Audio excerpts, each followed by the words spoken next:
South African Department of Science and Innovation, and the International Development Research Center, I warmly welcome you to this panel discussion where we connect the dots and engage with Oliver Tambo's leadership and research approach in Africa. I'm Thandiwe Matthews, a human rights attorney, PhD candidate, and lecturer at the University of the Witwatersrand School of Governance, and I will be facilitating the session today.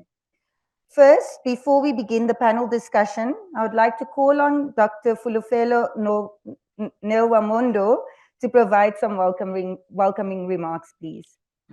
Thank you.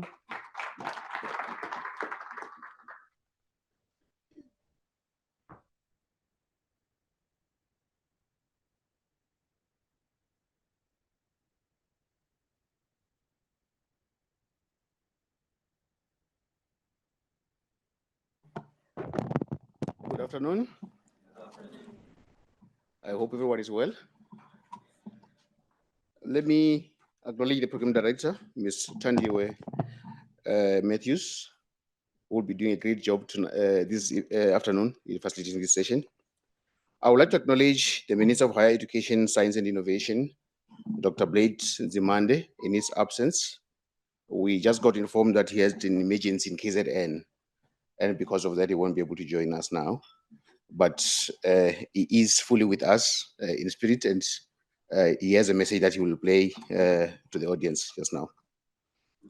Let me acknowledge Professor Mbuyo Tom, the board chairperson of the Oliver and Adelaide Tambo Foundation. I would also like to acknowledge Ms. Natasha Ali, who is the acting CEO of the foundation. Thank you.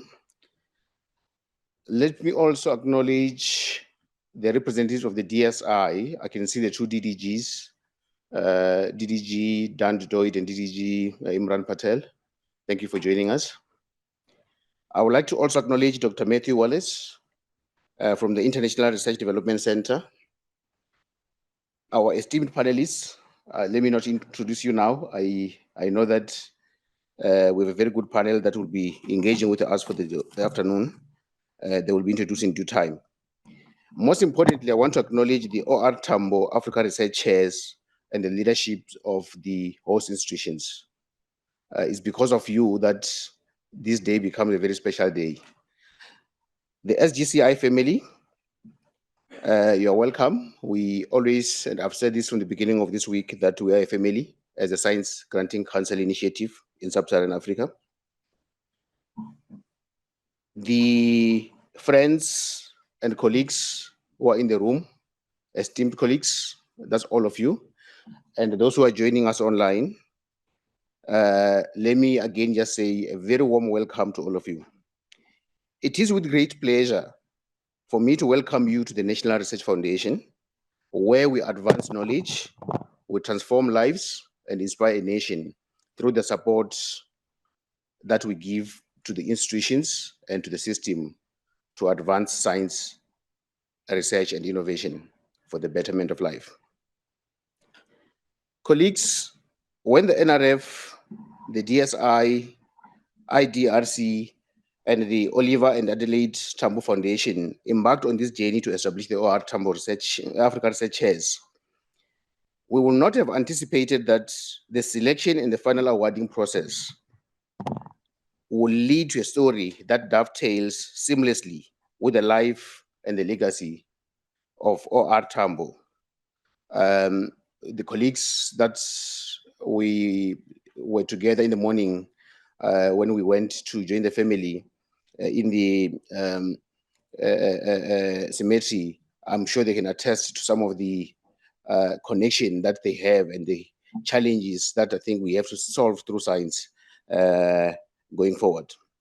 But just to give you some of the examples of things that indicate this dovetailing of science and the vision that OR had, I'll just give you a few examples. When you arrive at Sokoine University of Agriculture in Tanzania, you meet the sprawling land that housed our struggle heroes in Morogoro. And in that particular space, Professor Misinzo is pursuing research work at the interaction of animal and human health, something that's very critical if we're talking about the concept of One Health. If you move to Burkina Faso, we have this kind of partnership between ourselves and them through this Otachi chairs. And this is a partnership which is the first of its in nature between an Anglophone country and them, where they speak French. And when you look into that, again, it attests to the kind of the bridge that OR will have built in the spirit of the Africa that we want. The co-chairs, Prof. Lompo and Prof. O. Darajo, are engaged in cancer research in that particular space. If you go to Zambia, at the University of Zambia, which is located just a stone's throw away from the place where OR Tambo called home for decades, there you find Professor Nyambe's work, which is steeped in water research, something that's very critical for Africa, which is a very dry continent. If you visit the Peace Palace, capital of Africa, in Arusha,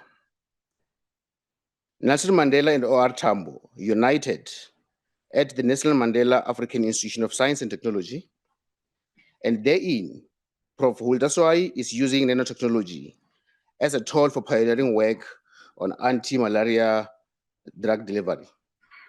As I've mentioned, colleagues, these are just a few examples that one can talk of that connect Africa in the spirit of OR Tambo and working together to address African challenges.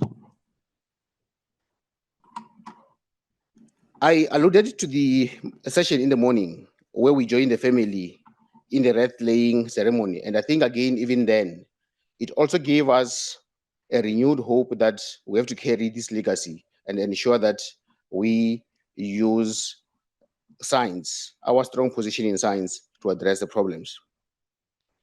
So, esteemed colleagues, as we reflect on the life and the legacy of OR Tambo this afternoon, let us be reminded of the importance of building the Africa we need through effective partnerships among ourselves as African science system actors and with our friends in the rest of the world. Let us use this afternoon to reflect and take lessons on how we can deepen these friendships and promote the legacy of OR Tambo. And we have to do this, of course, in our daily lives, but using the science that we have interactions with. If you look at the brain capacity that is here from all spheres of science, all areas of science, I believe we all have a role to play in advancing livelihood and success of Africa and the world. And let us be guided by the spirit of OR Tambo. So I thank you, colleagues, and I hope you are going to enjoy the rest of the day. Thank you.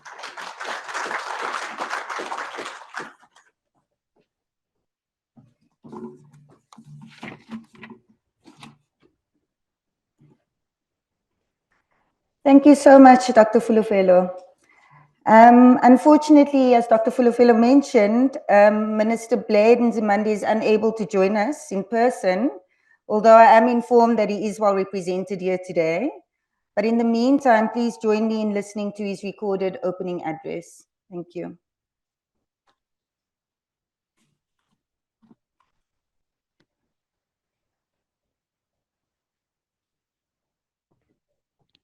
Program Director, Ms. Tandwe Matthews, Professor Mosamat Shabela, the Chair of the NRF Board, NRF CEO Dr. Fulufelo Nolamondo, Acting DG of the Department of Science and Innovation, Dr. Mboneni Mwope, Dr. Mvuyo Tom, Board and Chair of the Oliver and Adelaide Tambo Foundation, Natasha Ali, Acting CEO of the Oliver and Adelaide Tambo Foundation, Dr. Matthew Wallace, International Research Development Center, our veteran, Mr. Mavuso Msimang, and all distinguished participants, ladies and gentlemen, members of the media. Greetings to you this afternoon. It is my pleasure to be joining you today on the occasion of the 2023 OR Tambo Africa Research Chairs Initiatives annual gathering as hosted by the NRF, one of our entities of the Department of Science and Innovation. I thank the leadership of the NRF led by the board chairperson, Professor Msimang Shabela, and the CEO, Professor Fulufelo Nolamondo, for inviting me to this panel discussion.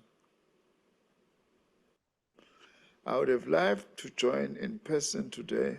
However, due to other equally pressing engagements, I had to send you a recorded message. Oliver Reginald Tambo is one of the leaders in our struggle who I hold in very high regard and dear to my heart. I vividly remember when I first met Oliver Tambo, when I was leading the Sociology Association of South Africa delegation to meet with the ANC in Harare in 1987. Though it was a short meet and greet, he had such a strong presence, yet so kind and humble and very fatherly, and asked us how are our things at home. Some of the members of my delegation could not hold back tears of emotion, as Tambo was the leading and foremost representative of the aspirations of the majority of South Africans in the world at the time.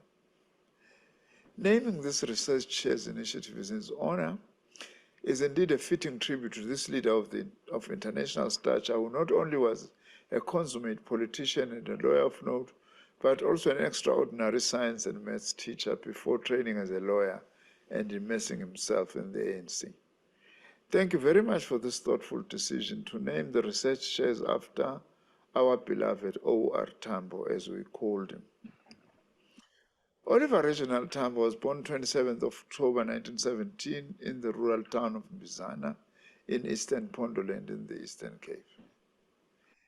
He began his formal education age 7 at the Ludage Methodist School in the Mbizana district and completed his primary education at the Holy Cross Mission.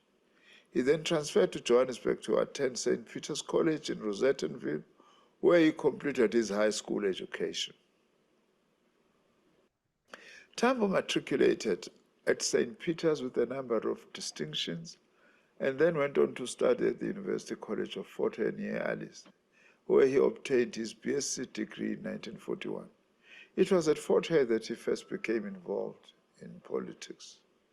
He led a student class boycott in support of a demand to form a democratically elected Students' Representative Council. As a consequence, he was expelled from Fort Hare and unable to complete his BSc honors degree. In 1942, he returned to St. Peter's College as a science and mathematics teacher, where he taught many who would later play prominent roles in the ANC. Among those was Dumanogwa, who became the first African advocate of the Supreme Court and was later elected Secretary General of the ANC. O.R. Tambo and his political life. Ladies and gentlemen, President General O.R. Tambo, as he was known then, was posthumously awarded one of our prestigious national orders, the Order of Mapungubwe in Platinum, for his exceptional and outstanding leadership in leading a militant struggle for freedom, for spearheading an international campaign to isolate apartheid, for being the glue that kept the African National Congress together in exile, in the struggle for the creation of a non-racial, non-sexist, free and democratic South Africa, which belongs to all who live in it. This award by the South African government summarizes the life of service that O.R. Tambo lived for. O.R., as he was affectionately known, served as African National Congress President from 1967 to 1991, the longest-serving ANC president. Unfortunately, died from a stroke on the 24th of April 1993, shortly after witnessing the death of Chris Hani, former chief of Umkhonto weSizwe and a hero of our liberation struggle. O.R. was an exceptionally effective and engaging teacher who had a profound moral and social influence on the student community. He was an efficient teacher of mathematics and science, assisting students to attain good marks in these subjects. And the end of the year exam results were a sound testament to his teaching ability. OR was indeed a shining example of how a person can be both an accomplished teacher and a visionary leader in education against very heavy odds at the time. As David James Smith succinctly put it, quote, as a young teacher in the mission school of St. Peter's in Johannesburg, he had been a popular figure at school, respected and admired by staff as well as pupils, as a man with firm beliefs and a sense of fairness, unquote. Among others, Dumanogwe, Joe Matthews, and attorney at law, and Andrew Mlangeni, who themselves became activists and stalwarts in their own right, were his products and a testimony to his influence and legacy. Ladies and gentlemen, these principles that OR stood for equally apply to our national system of innovation and our post-school education and training, as respectively led by the Department of Science and Innovation and the Department of Higher Education and Training. The Department of Science and Innovation has an important role to play in creating an environment that enables society to thrive through science, technology, and innovation, the STI, as we call it. To us, STIs are primary drivers of economic growth, job creation, and social and economic change in South Africa. In fact, the National Development Plan, which is South Africa's detailed blueprint on how South Africa can eliminate poverty and reduce inequality by the year 2030, places science, technology, and innovation at the center of the development path. The role of our Department of Science and Innovation is clearly articulated in our 2019 white paper on science, technology, and innovation, which sets the long-term policy direction of our government to ensure a growing role for STI in a more prosperous and inclusive society. Our white paper seeks to take advantage of the opportunities brought about by global mega trends in technology, such as the new technologies we have and additive manufacturing, amongst others. Our white paper will be implemented through our decadal 10-year plan, which on the foundations of our national system of innovations, through pivoting this system to address societal challenges and contributing towards accelerated knowledge, digital and innovation-driven, inclusive, sustainable socio-economic development. On the other hand, the Department of Higher Education and Training has launched its national plan for post-school education and training.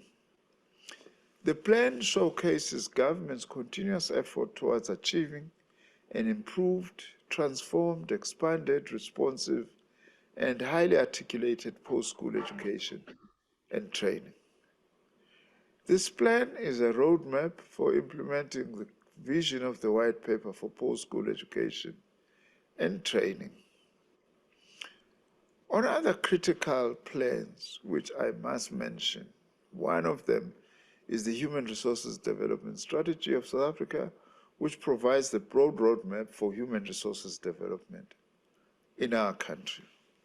The strategy recognizes that much needs to be done to improve education quality in the foundational phases, ensure adequate infrastructure for effective teaching and learning, improve system efficiency, and focus on skills development. The strategy emphasizing the necessity for quality early childhood development, ECD, reading for meaning in the foundation phase,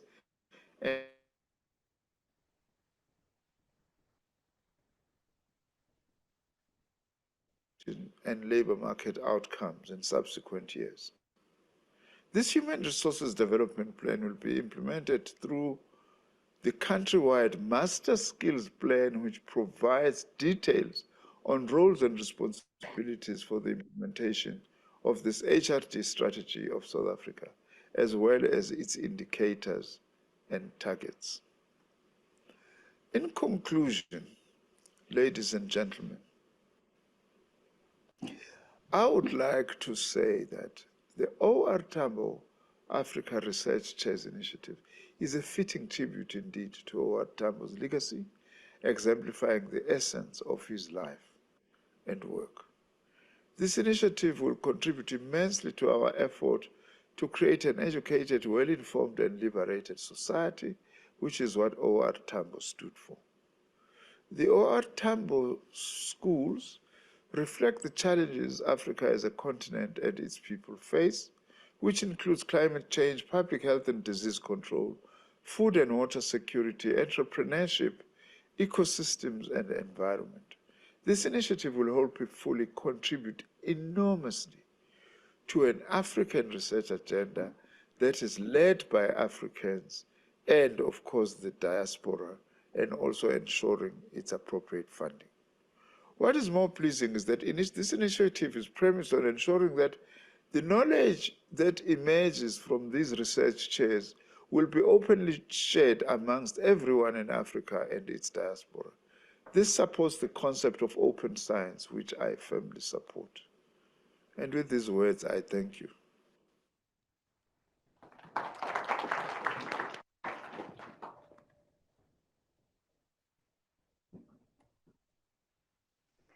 Thank you very much, Minister. I'd now like to call on our panelists, and please join me in welcoming them. First, I'd like to call on Prof. Mvuyo Tom, who's the chairperson of the Oliver and Adelaide Tambo Foundation, and also former Vice Chancellor of the University of Fort Hare between 2008 and 2016. Next, Mr. Mavuso Msimang, he's an environmental consultant, former CEO of South Africa's National Parks and SA Tourism, and a founder of the African Parks Network. Please, we can move on to the stage. Next, I'd like to call on Thulile Khanyile, who is a fellow lecturer and doctoral candidate at the University of the Witwatersrand, in addition to being a co-founder and executive director of the Nka'Thuto EduPropeller. And then joining us online is Prof. Chris Landsberg, who is the South African Chair of African Diplomacy and Foreign Policy at the University of Johannesburg. Thank you.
Well, I don't know whether I'll be able to rise to your level of expectation, but I can talk about Oliver Tambo very briefly as a person who happens to have been really gifted in the first place with a good brain.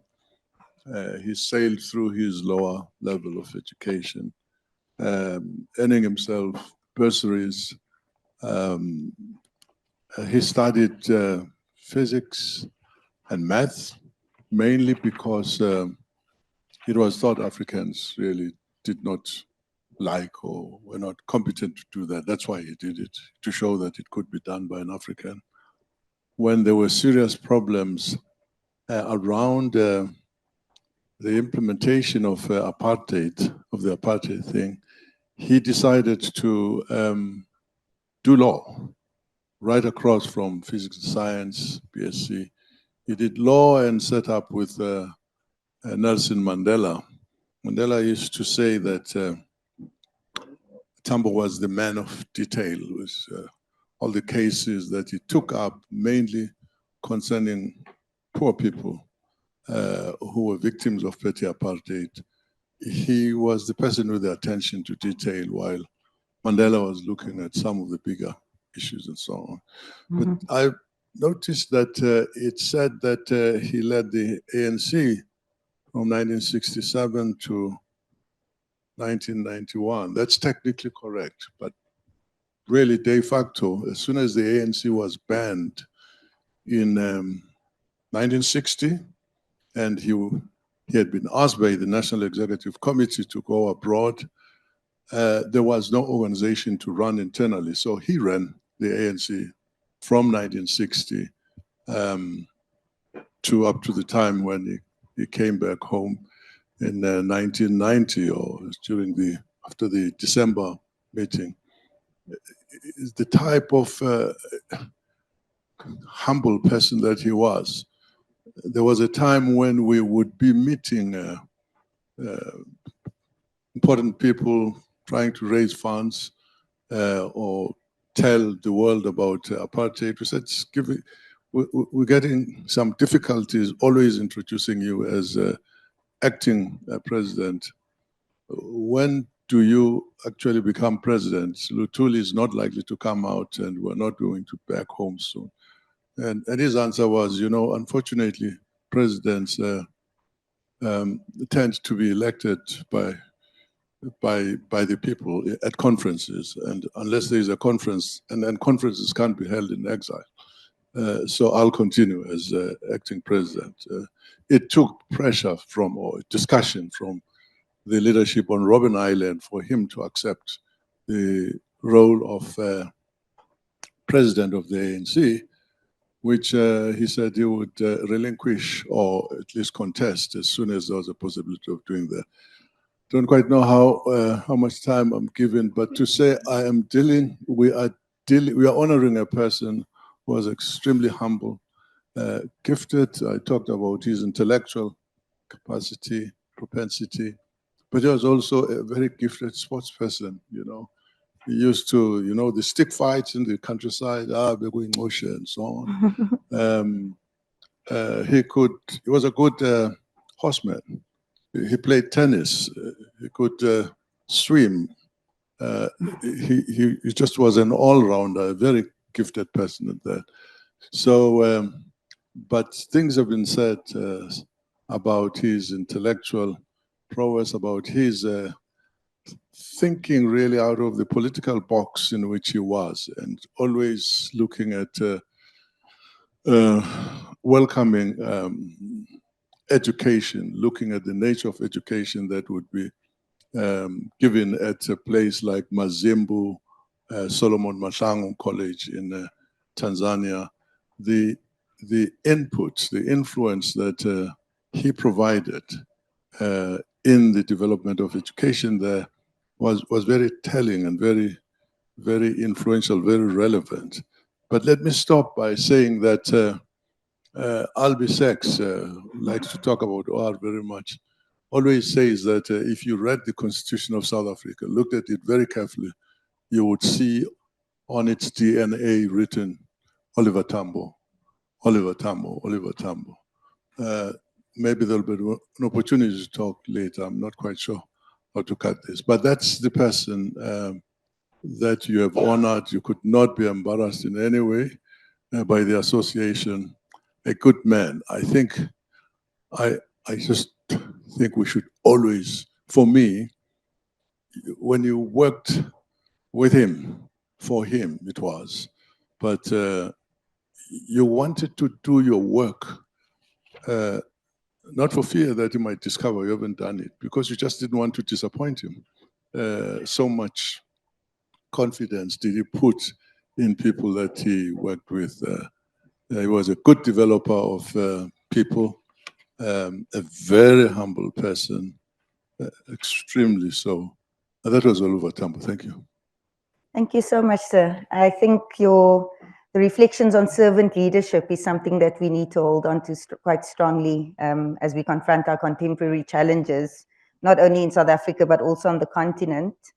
Prof. Mvuyo, what have these values of regional unity, justice, and freedom been for you in your work, both as an academic and medical doctor?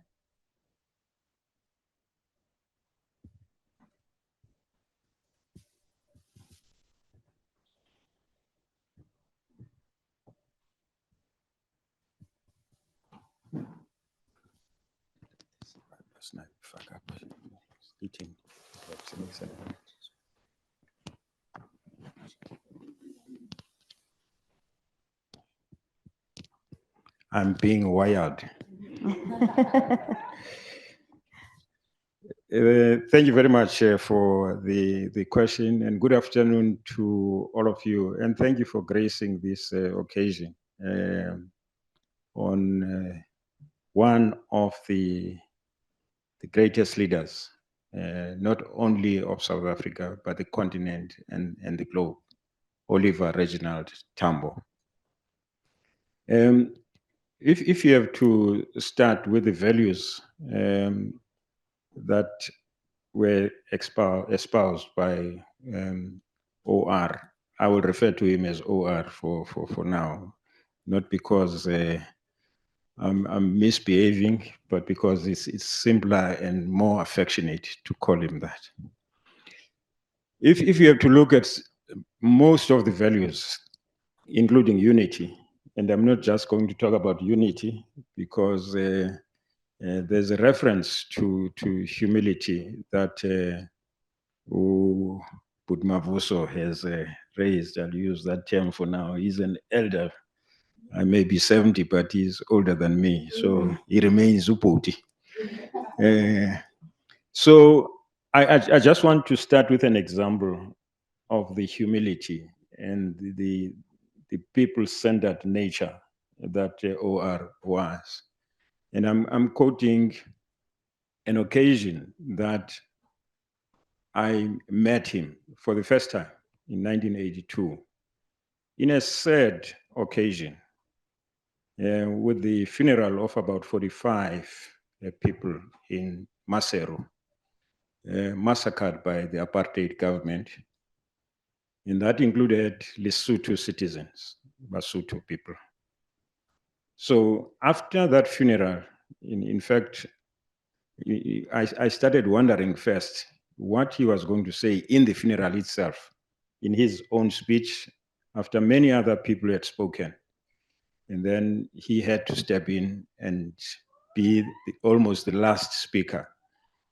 Many people have covered almost everything I thought should be covered as a youth person at that time.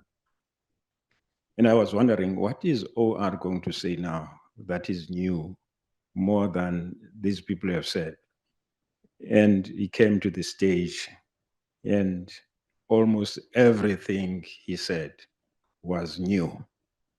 He was not repeating what had been said by others. But the point I'm coming to is about his humility in a meeting after that service, where he called in all South Africans who had come from South Africa for that funeral. We were not in exile. I was still in South Africa. Then he addressed us. After finishing addressing us, in a hall like this with chairs, it was in Roma University of Lesotho. So he finishes, and one of the leaders says to us, now that the president has finished speaking, you have to come to the table, shake hands with him as you move out. And OR looked puzzled. He looked up, he looked at the comrade who had said this, and he looked at us and said, aren't these people coming from South Africa?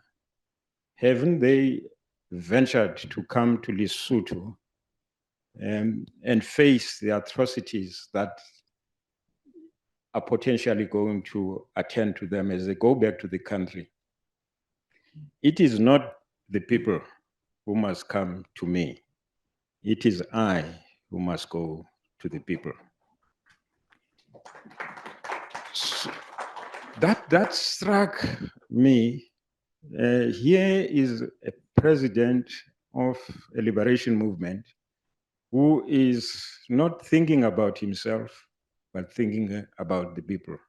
So he moved from the table, row by row, shaking hands with each one of us until the end.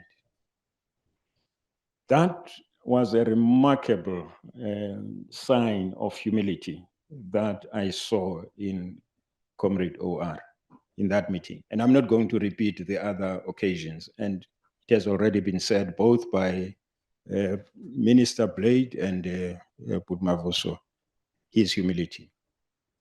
So the unity of the people of South Africa was key to OR. Throughout his period as a leader of the liberation movement, he was fighting for the unity of the people. Fighting for the unity not only as a people who should fight against apartheid, but as a people who should form the next government and the next nation of this country. Whether it was along party lines, whether it was along class, whether it was along race, OR fought for that unity. That is why you will find conferences like the Morogoro one and the Kabwe conference, step by step, making sure that the ANC itself is a united organization, including in leadership all the races that you'll find in South Africa, because that's how you form unity. You can't have other people discriminated against, that they should not be in certain positions. There's a reference to the Constitution. There's a reference, I should make a reference to the, I nearly said Zimbabwe Declaration, but it was a Harare Declaration. When OR led the struggle in exile, he met with almost every leader of Africa, whether they were still fighting for their own liberation or whether they were already liberated. You must recall that in the early 60s, most of Africa was not liberated. It was still under colonial rule. So people would move from here and go to what was then called Basotho land, some of them, or Bechuana land, which is Botswana and Lesotho. And so the borders that were crossed into colonial land, not African land in that epoch. And therefore they had to make sure that the African people are united to fight against colonialism. And that fight spread not only in Africa, but in the global South. So the unity of the people who were oppressed throughout the globe was of primary concern for OR Tambo. That's a principle that we must hold. And then you can come to the ANC itself in terms of unity. There is no room, or there was no room for factionalism within OR's time of leadership. The sign that you have already heard from Comrade Mavuso about OR saying that he is not the president of the ANC. The president of the ANC is in Robben Island, referring to Mandela, or in South Africa, referring to Luthuli. So the fight for positions of leadership was not a tolerated fight, because it divides the organization. It creates fragments that you would not like in any organization. So the value of unity not just in terms of being one organization, but unity in action. So in one of the January statements in, I think it was 1982, where he called for unity in action, representing the NEC of the ANC. So unity was a primary objective to fight against oppression. I had other points, but I'm not sure what your next questions are going to be. I will answer those through some of the points that I'm going to raise later. Thank you. Yes, thank you, Prof. I mean, we will be speaking a bit more about the importance of global South solidarity, especially in the times that we're currently confronted with. But Thulile, I wanted to find out from you, as an emerging scholar, what are the contemporary challenges that are confronting young researchers, particularly on our continent? And how has the legacy of Oliver Tambo shaped your approach to your own work, particularly as it relates to justice and freedom? Particularly as it relates to justice and freedom Yes. to an individual that's doing research in HIV vaccine development.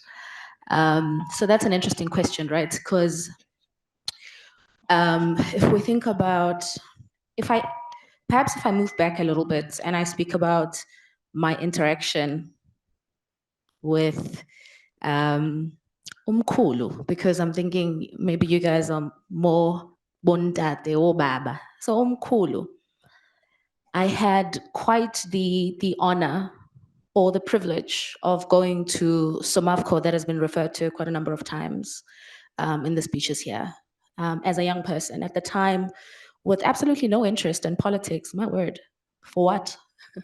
You know, so no interest in politics. Quite frankly, it could have just been a trip because I had won a competition because I'd written an essay. And that for me would be the turning point of how I would understand science as a function of changing society. It would also be a function of reframing the way that I think about myself and the role that I need to play in society to ensure that society advances in the corner that I am in. And of course, it is not going to be because I've developed a vaccine for HIV that I advance society. In that part of my life, I may contribute some body of knowledge into a next researcher who will then say, because Thulile did this work and came up with these results, I will not go on and do the same. I will learn from what she did and move it on. But by no stretch of the imagination am I going to create a vaccine. But research methodology allows us to do something so beautiful because it allows us to understand and study problems, study the people who have the problems, and then begin to craft some or another solution to try and contribute to alleviating that problem.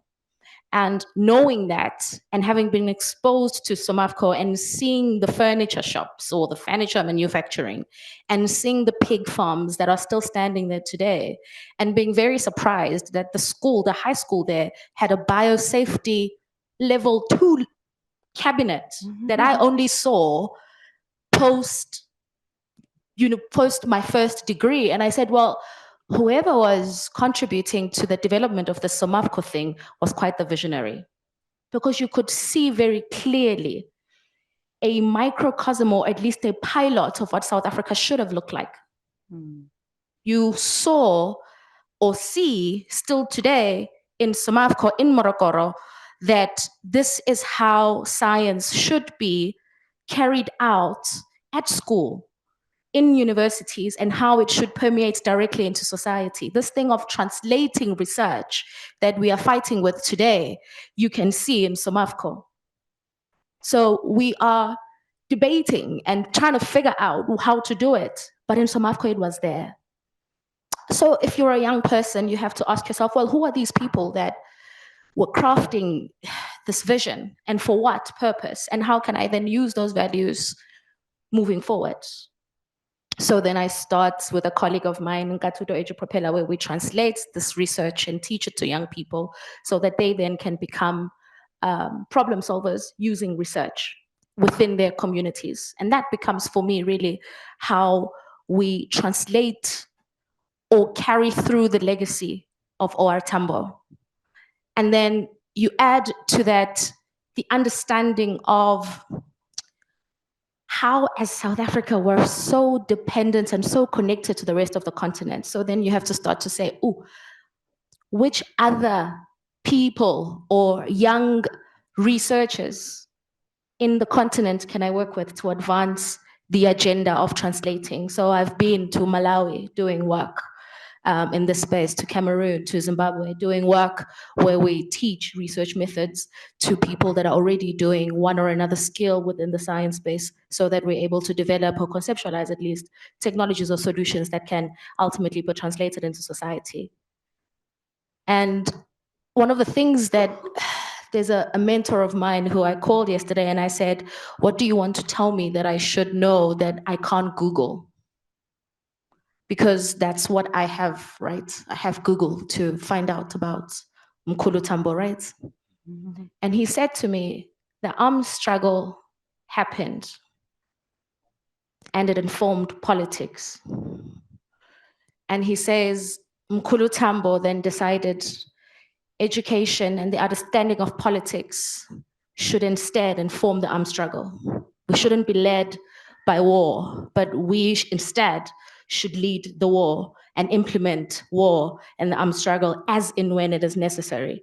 And you can see in that a well-thinking individual, a person who not only is educated, but is able to implement the educational concepts that have been learned, which I think we lack today.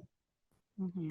We lack today the ability to translate what we've learned and implement it into society. And if you listen to even the interview that was had with the British journalist, because of course, journalists are going to try to trip people that are well-meaning. The only difference is today we get tripped. He didn't get tripped.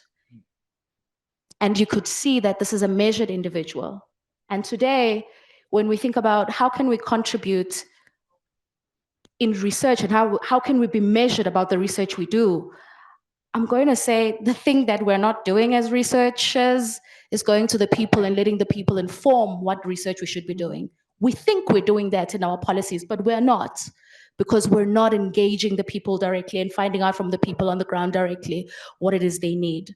So if we're talking about servant leadership, that's what we should be doing.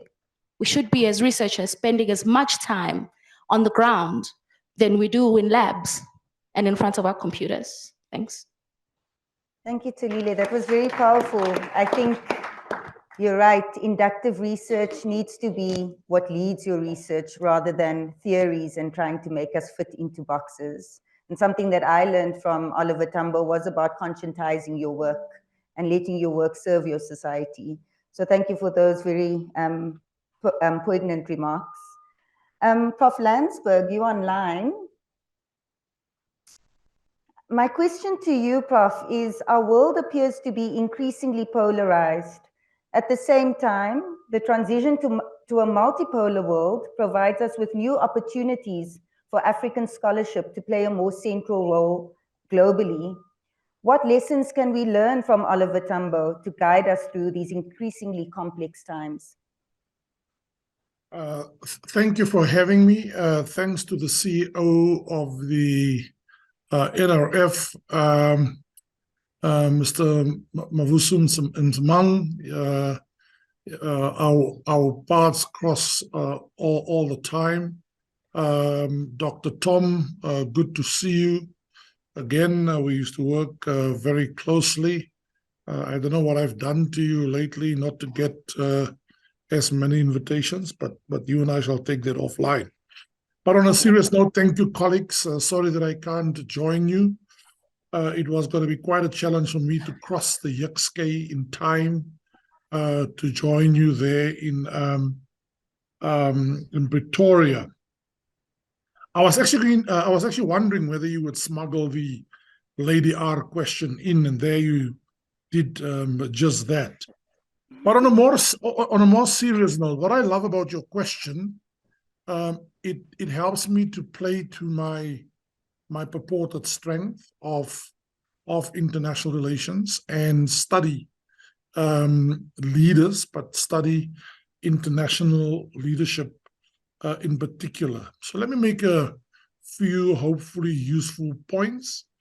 But clearly some of my points will dovetail with what has already been said I just want to build on a point that Mr. Msimang made, which is very, very important. And it's this whole question about when OR went into exile, did he become the leader? There is the debate. There is the debate about the leader in prison, and then there's of course the Thulile debate. Well, the real reason why, or a specific mandate why President OR was sent abroad, apart from, of course, saving his own life, was to undertake a mammoth task, but never did it dawn on any of us, and I doubt that it dawned on anybody at the time, that he would execute such an incredible and mammoth mandate with such ferocity, skill, determination.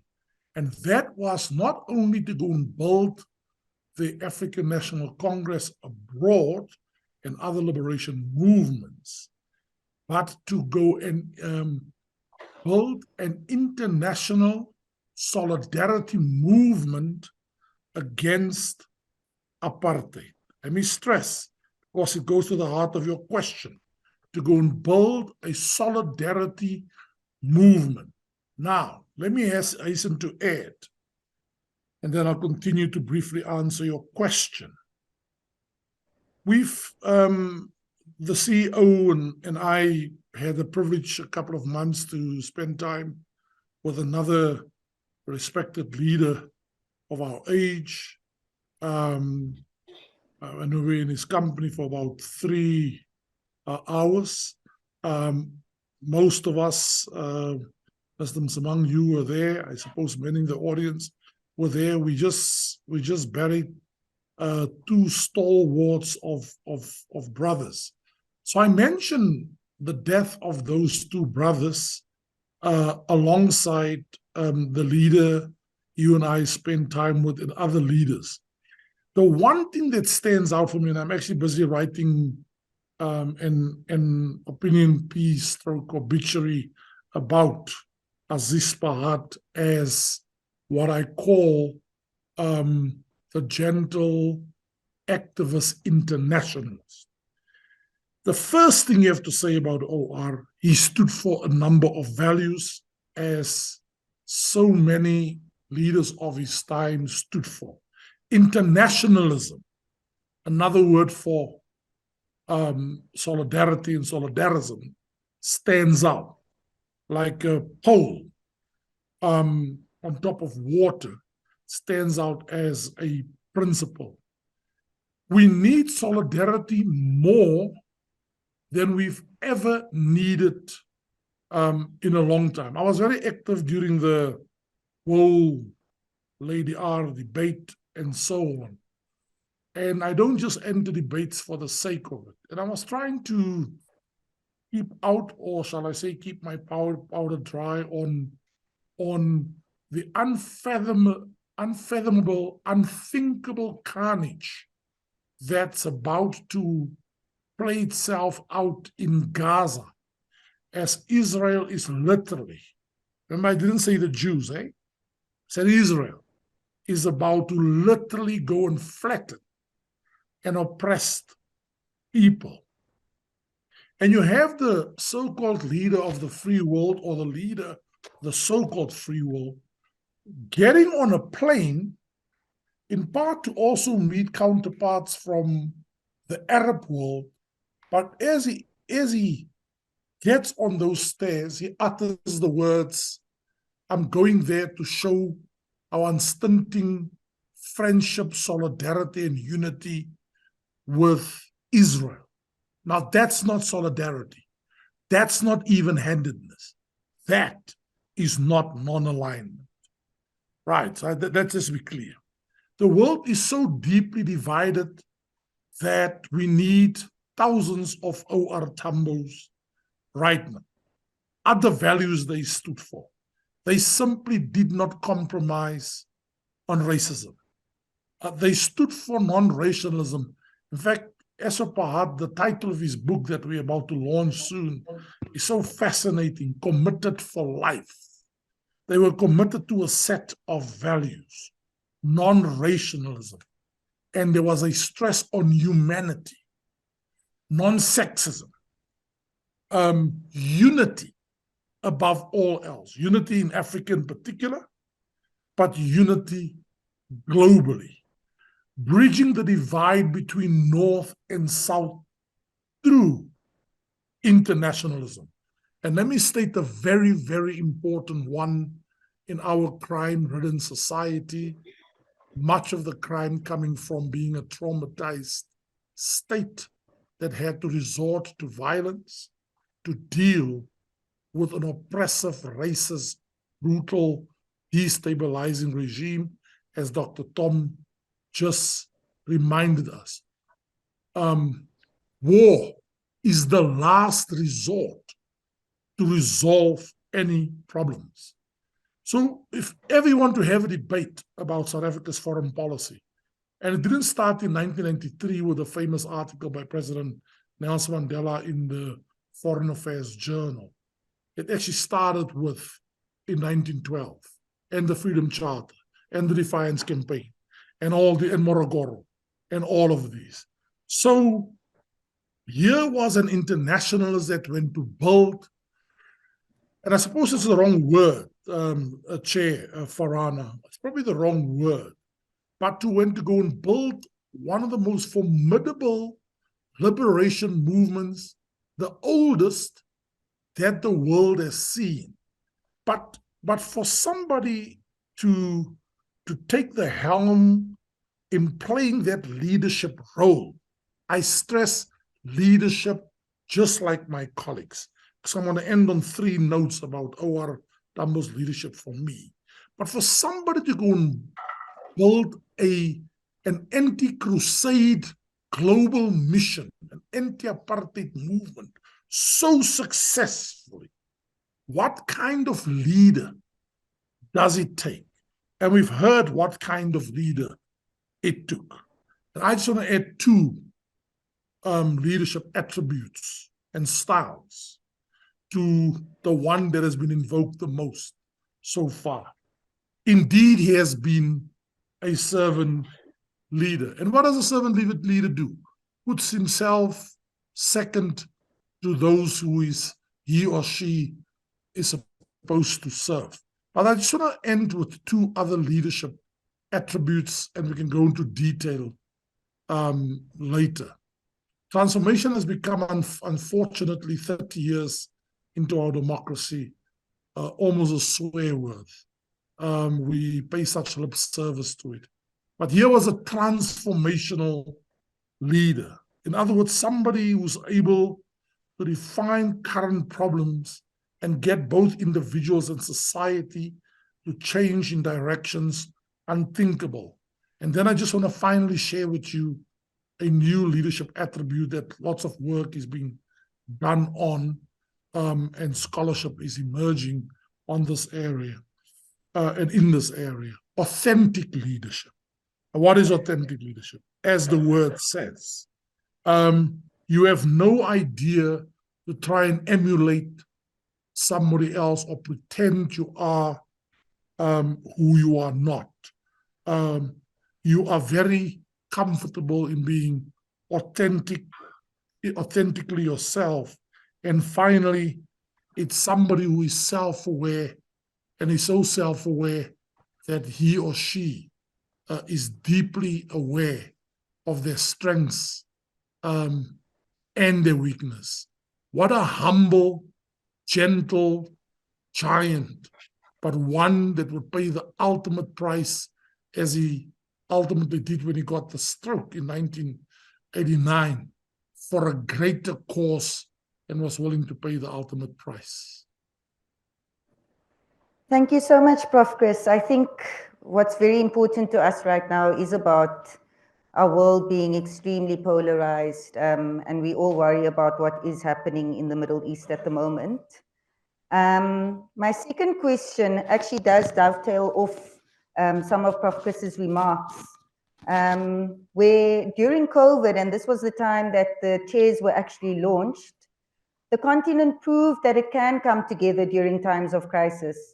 For example, during the pandemic, in coming together as a collective, the African continent was central in highlighting the implications of vaccine inaccessibility and the implications of global power dynamics, particularly with respect to the immense power pharmaceuticals of the global north held in shaping global distribution patterns of much needed medication on our continent.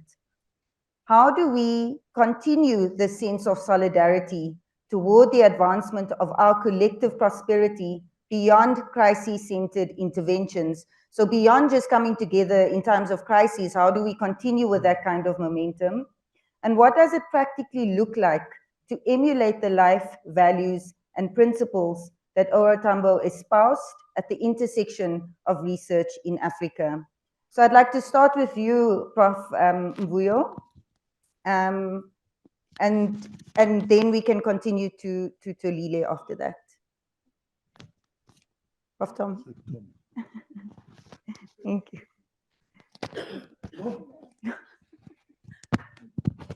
Thank you very much on this very, very important question on whether we unite, whether we're in crises, or we should have unity at all times and act together. You know, one of the very important aspects of OR, because I want to link this with him, is the issue of hope and dreams. Not just hope and dreams in terms of sitting, praying, and hoping that things will happen, but your hopes and your dreams are wedged into the struggles that you continue to have to achieve what your hopes are and what your dreams are. So Africa has got a lot to do in terms of making sure that there is a continuum of unity in action, or of attending to issues that bedevil the continent. If you look at what happened during COVID, it should be happening with what is happening with the wealth that is being taken from this continent to the other continents continuously. We should be joining forces, acting together, learning from each other how to deal with this exodus of our wealth to the Western countries. We should be looking at what we do in terms of the dumping that is creating more climate damage to the continent, and looking at all the aspects. And one of the SACHI chairs is dealing with the climate change issues. So we should not just be looking at what is happening now, but looking at how has it evolved? How has it come about? Why are we suffering from these natural disasters all of a sudden in the manner in which we are suffering as a continent? And again, I'm tending to go to crisis, but that should not be a crisis issue. Should be an issue that we looked at long ago and attended to. The poverty that we have in the continent is a perennial problem. It's not a new crisis. It's something that has been going on. Why do we have such poverty in the presence of so much wealth? So we should be working together. And I think the idea that the foundation had to partner with the NRF in terms of these research chairs, which in my view should not just be confined to particular disciplines, but should be transdisciplinary in their approach and in their research. That was the idea we put forward when we were talking to the NRF at that time. So at this point, looking at the intellectuals that we have, we should be looking at how to resolve the issues that have been highlighted in all those aspects of the research. How do they link to the aspirations for 2063? So that we link our research to the developmental strategies that we want to see for the continent. So we should be proactive rather than looking at crises all the time to unite us. If there's war in one country or another, we quickly get together. Let the AU meet, let them resolve this issue.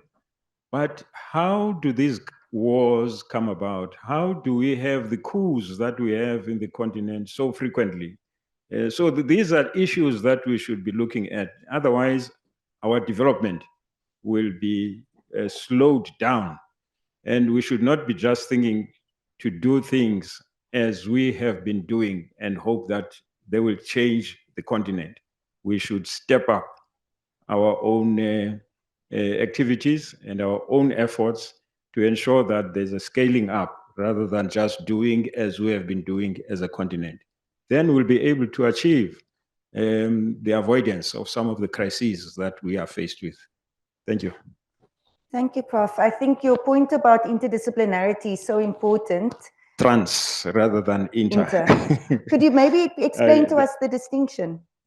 The distinction is that if I'm a social scientist, let me use those broad terms, and there's a natural scientist there, I tend to say I will do this part because it fits well with my social scientist view. You do your part, and working together we'll be able to do that. But trans is looking even at social scientists and looking at the natural. What aspects of the natural can I influence to make sure that we move faster than we are moving? And I think there was a mention here of O.R. Tambo's academic record as well, if I were to use that. A natural scientist, a lawyer, a liberation struggle leader. So this was not by design, by the way. When he went to Fort Hare, he wanted to be a medical doctor. So he was told that there's no medical training at this university. You can be trained as a medical aide to be an assistant to a doctor. So he said, no, I don't want to be an assistant. So let me start with science, then I can do medicine afterwards. But he went on to law. So I'm not saying that is transdisciplinarity. I'm just saying, in a way, disciplines converged on him. And he became a more influential and a more effective leader, because I think his approach was not to take social science and confine it to social scientists and take natural science and confine it to natural scientists.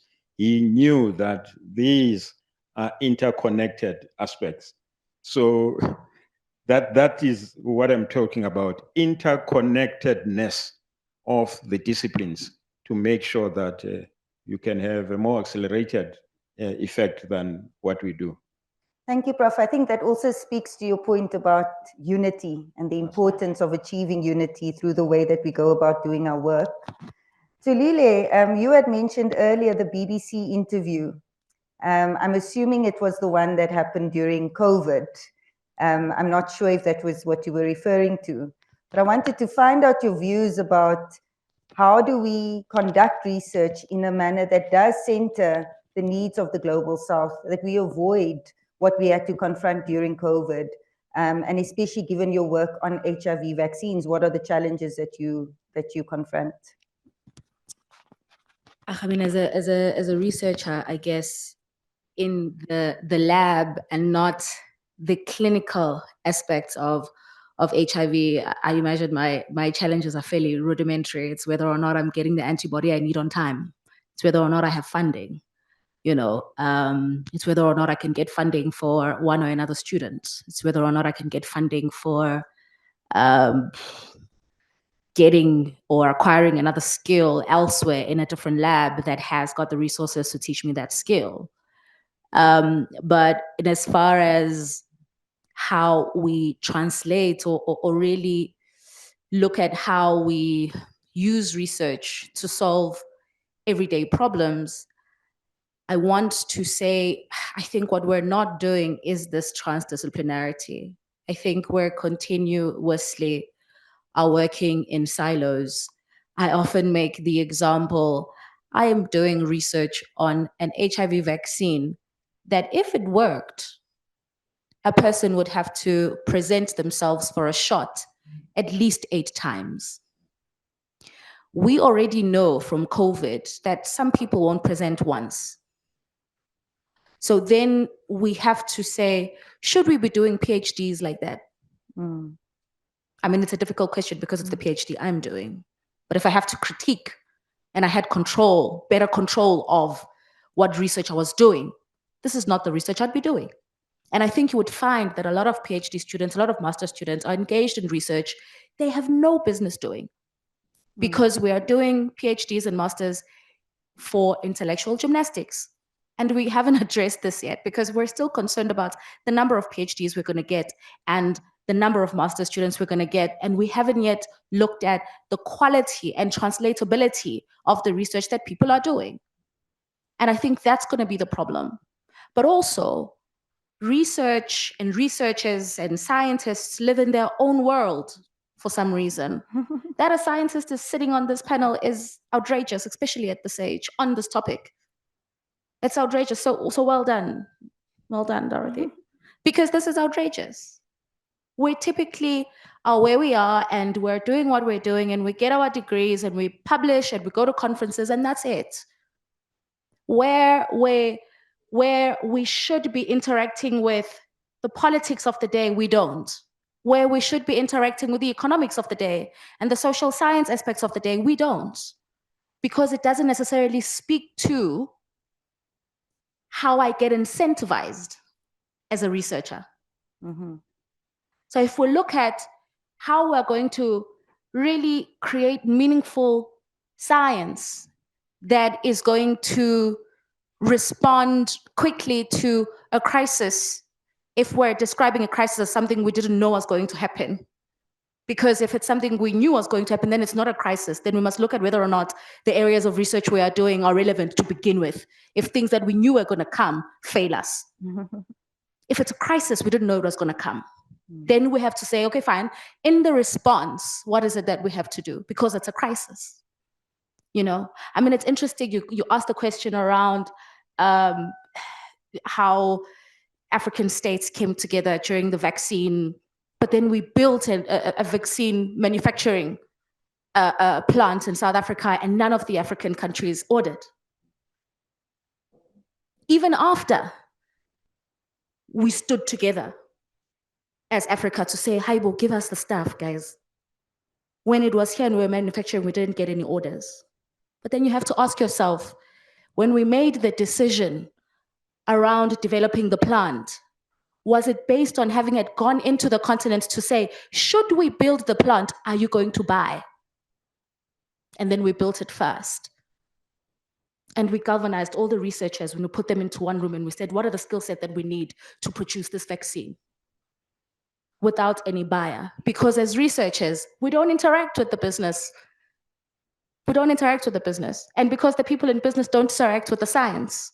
So everybody does what they're doing on their own and looks at it from the perspective of what it is my skill set is, without necessarily looking on the other side to say, how does my skill set play a part in that?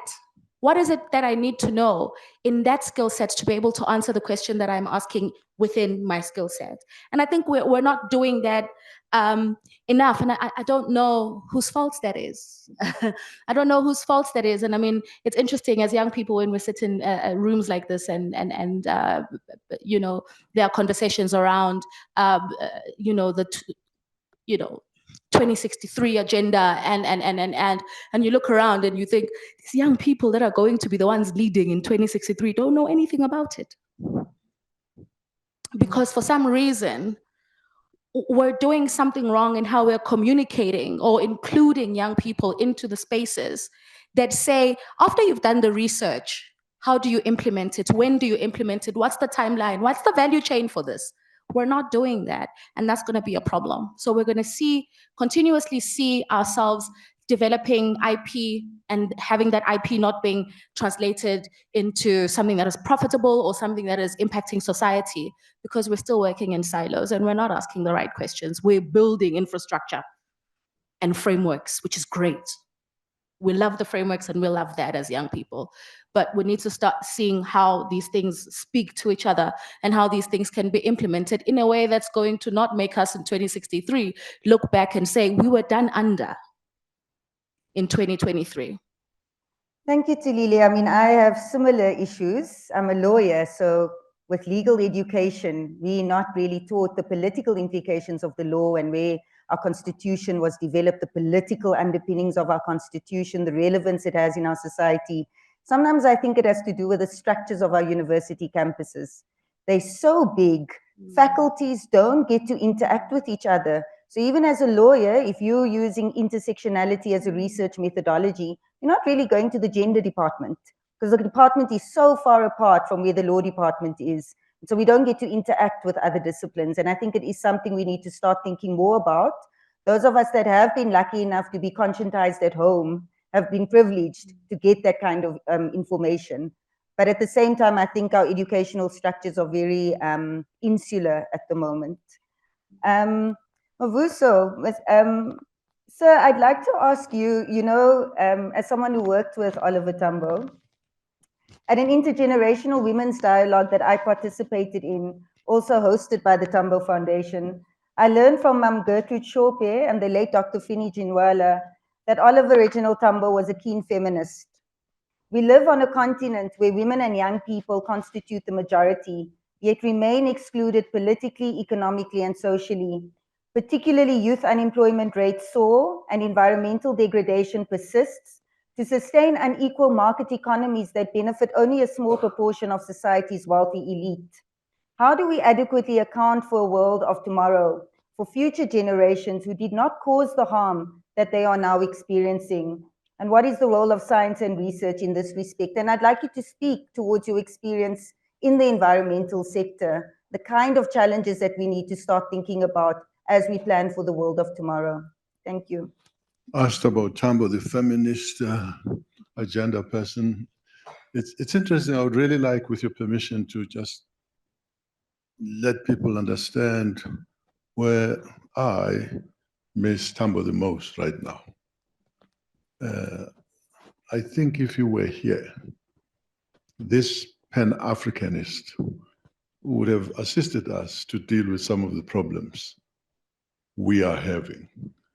When I say he was a Pan-Africanist, I mean to say that he recognized that for South Africa to win its independence, it needed the support of the entire continent. And they did come to the party based on their different capabilities to provide assistance to the liberation movement. But it took the continent as one.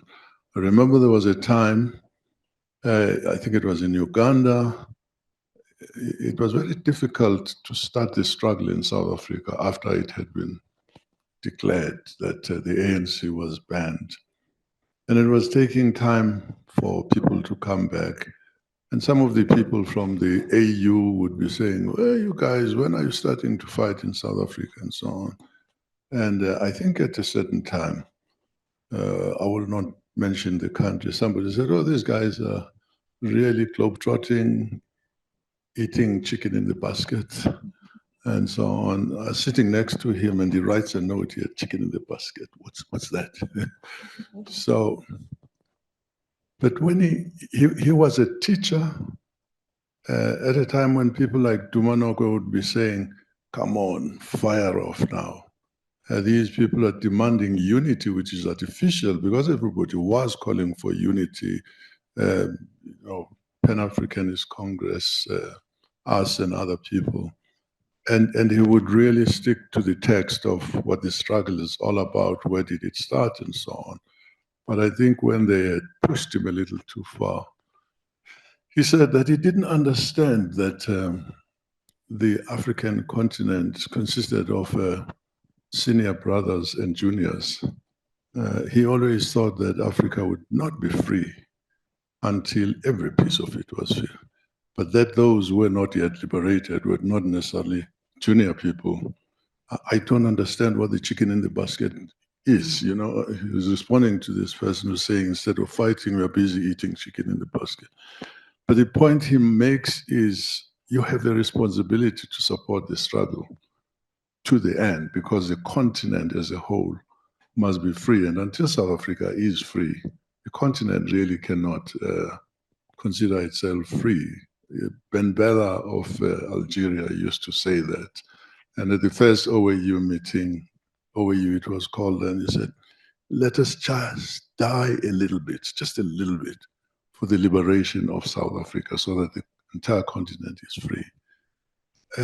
He would tell us today that with all the difficulties that we are having, we have this freedom because the others were there behind us. And that in our rush sometimes to protect our jobs and get rid of people because they're not here, he would be telling them that many people in Zambia, in Lesotho, Angola, Mozambique, died for the liberation that we have today. He would continuously tell all of us that. He would also say that their infrastructure was destroyed by the apartheid government, who went across the borders to bomb bridges, destroy factories, and do all of those things.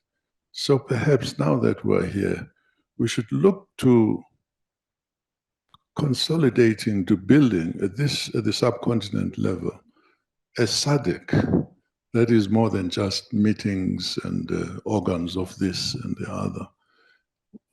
The issue of people coming to a center where there are more jobs will always happen. It happens in Thailand. People come from around there. It happens here and so on.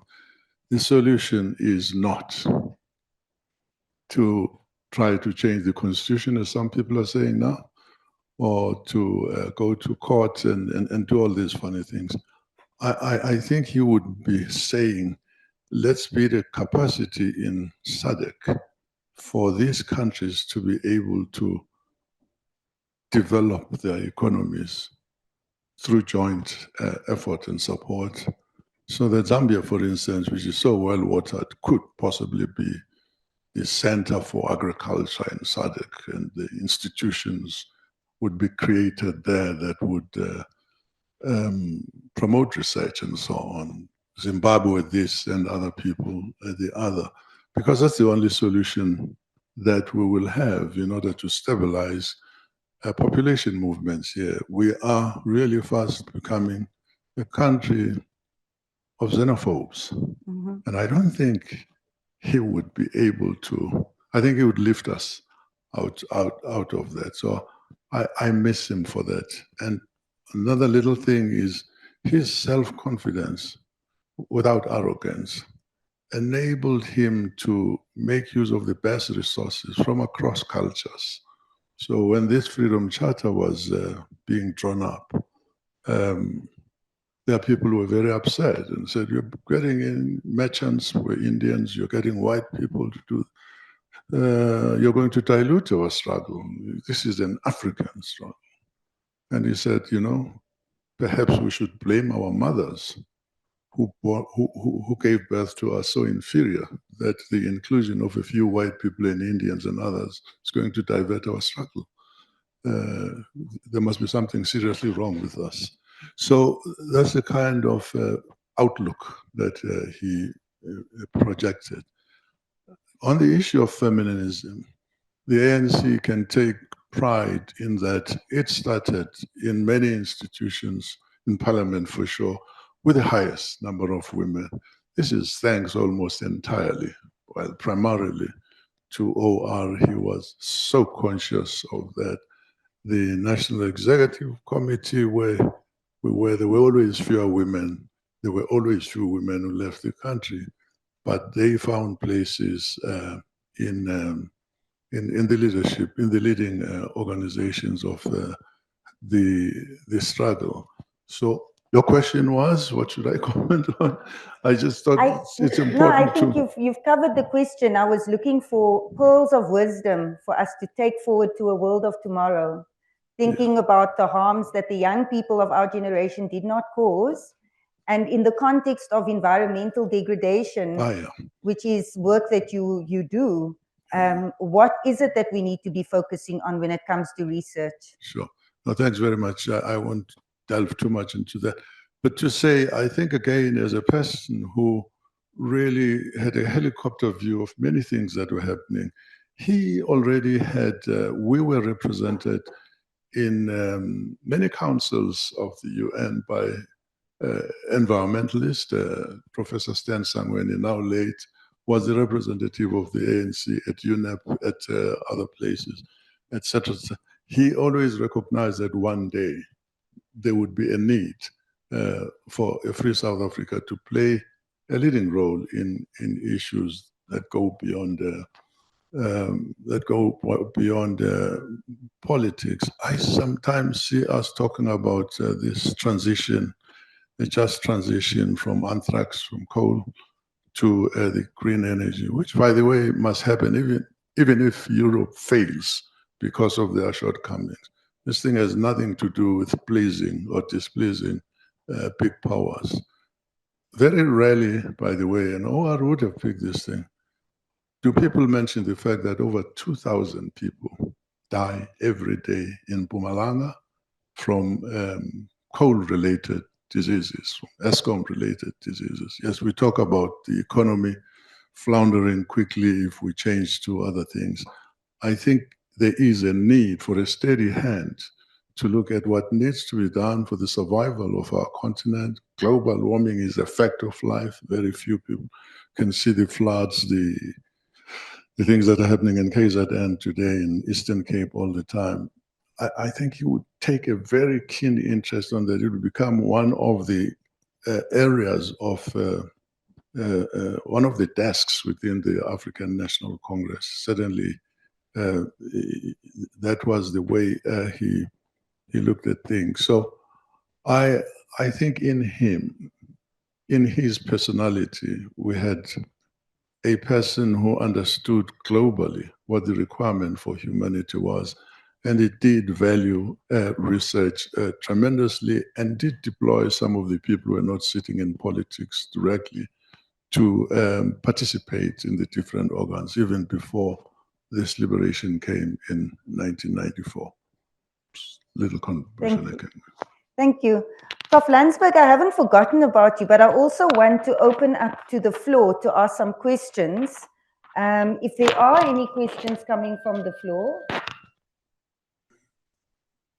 Yes, sir. Thank you very much. Professor Nyambe from Zambia. I think he has already touched on it. Xenophobia. Xenophobia? Xenophobia. Yes. It sometimes depends me when I hear some of these things happening here in South Africa, where blacks are versus blacks, wherever they are coming from or what.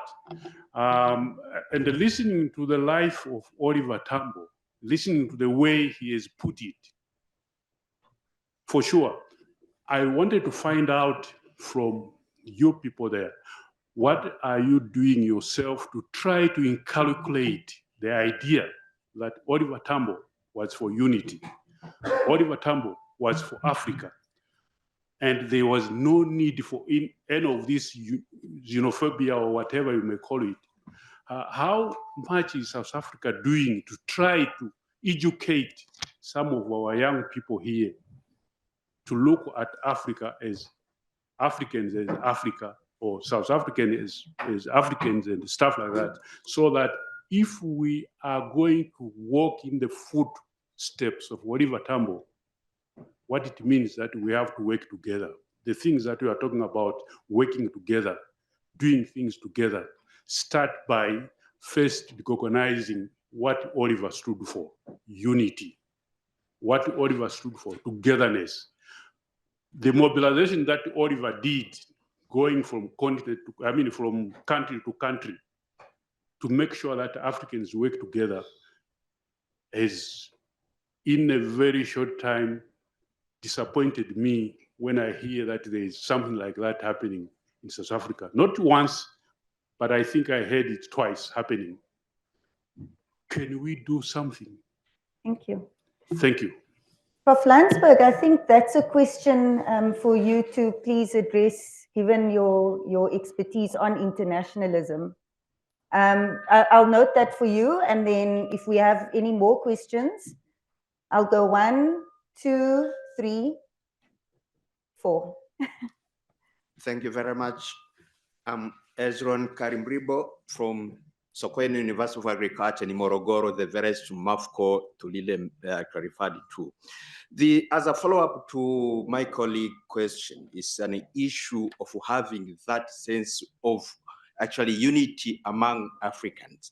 Over the 3 days we've been here, there is this issue of, for example, mobility of postgraduate students, especially those from South Africa, not willing to move to fellow African institutions, rather preferring to go abroad in the US, in Australia, in the UK.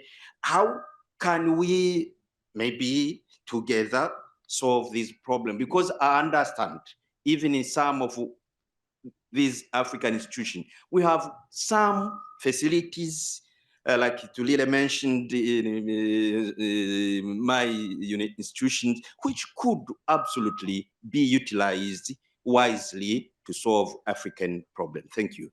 Thank you. Yes, ma'am. Okay, hi everyone. My name is Putilusha. I'm Nka'Thuto alumni.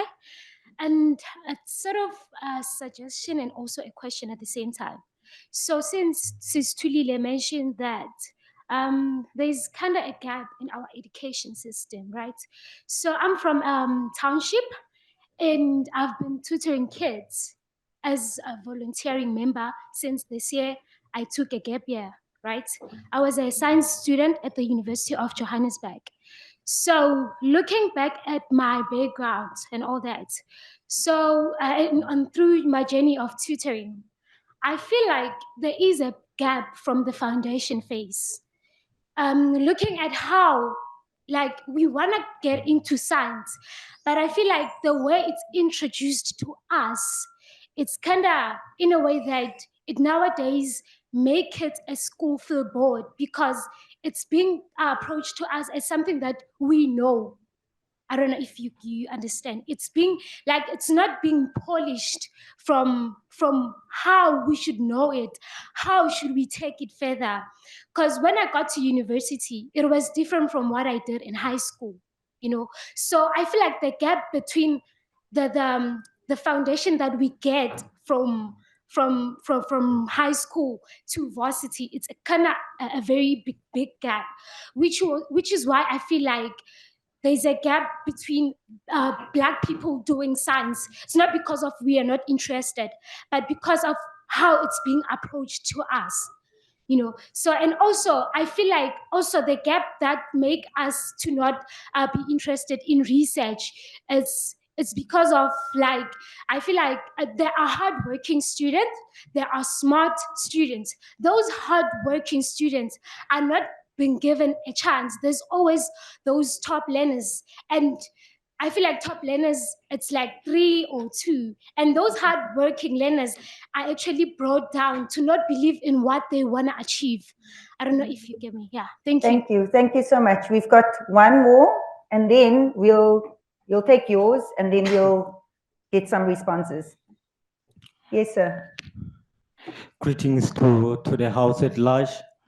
My name is Tato Dlamini. I am a final year public management and governance student at the University of Johannesburg and the Nka'Thuto alumni.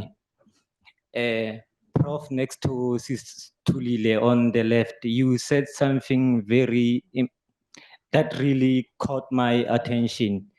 you said, why do we have so much poverty while we are at the abundance of so much wealth? In my understanding, the wealth that you are referring to comes from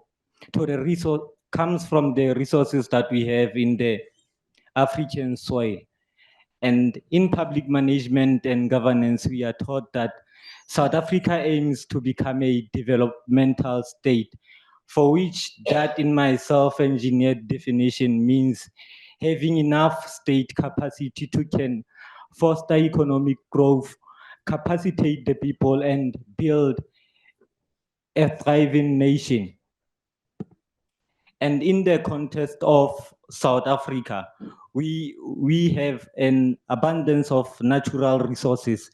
The unemployment rate is high.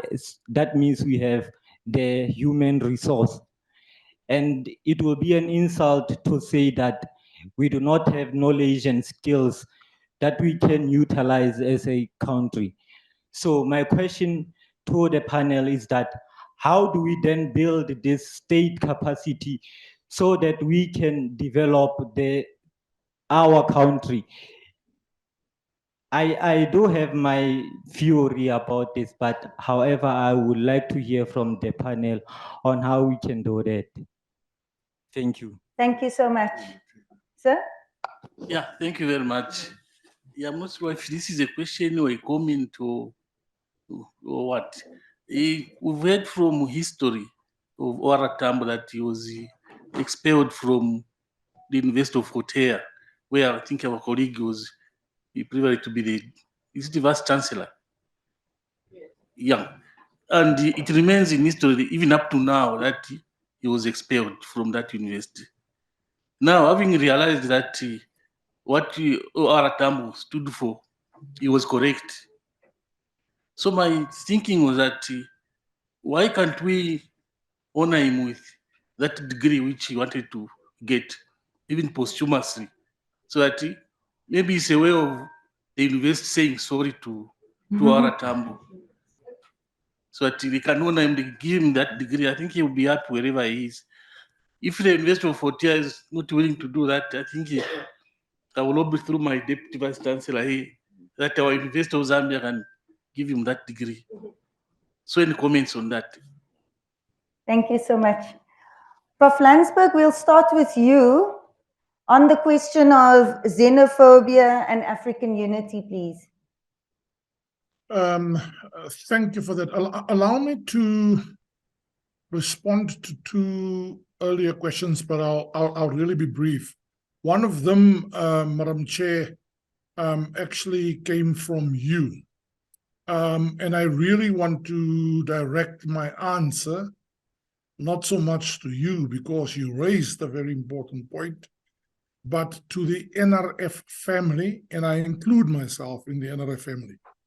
I like to draw a distinction between the NRF, the office, and the hard-working administrators in Pretoria, and all those of us who are rated, sit on committees, judge people, and the like.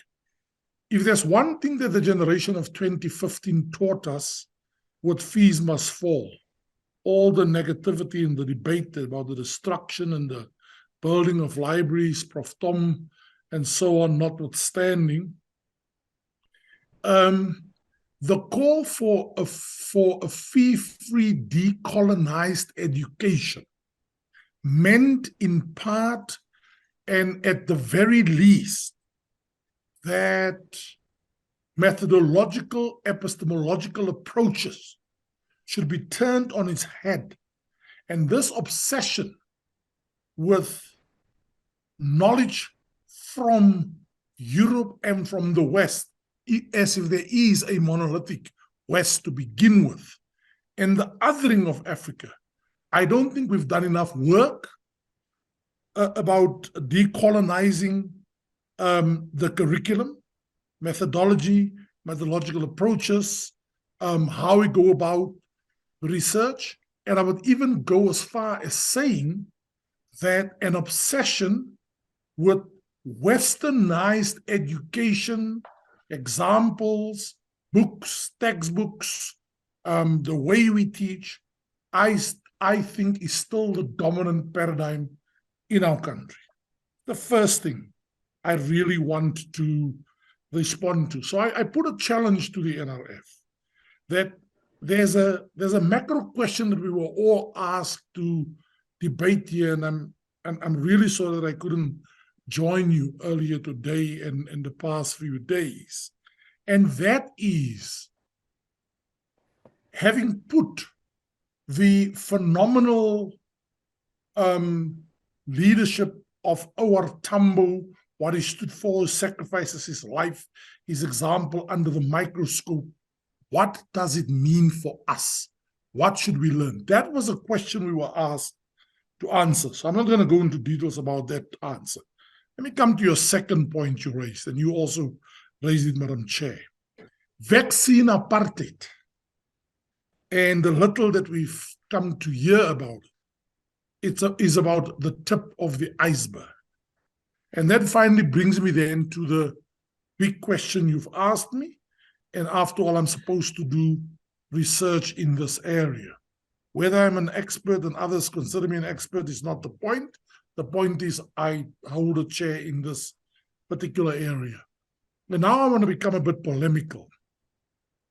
Whatever you want to say about the pre-2002 Africa, in other words, the Africa of 1963, the birth of the OAU, to 2002, the birth of the AU, or Africa of 1884-85, the Berlin Conference, to 2002. Whatever you want to say about that Africa. The OR Tambos and the Nyereres and the Kenyattas and the Kwame Nkrumahs and the Nassers of the world, they served their jobs, and I include Robert Mugabe and others. They achieved their objective. Their central objective was to bring political liberation to the continent. And I say with due respect to my colleague from Morocco, this is not to politicize the debate and have a spat with you. The one dispute remains the issue over Western Sahara and Morocco. Let me put it in neutral, polemically acceptable terms, hopefully. I think the AU has been, to put it mildly, a failure when it comes to the second central objective after the first objective of political liberation has been achieved, and that is economic emancipation. But let me come to the crux of the matter of the question you've raised.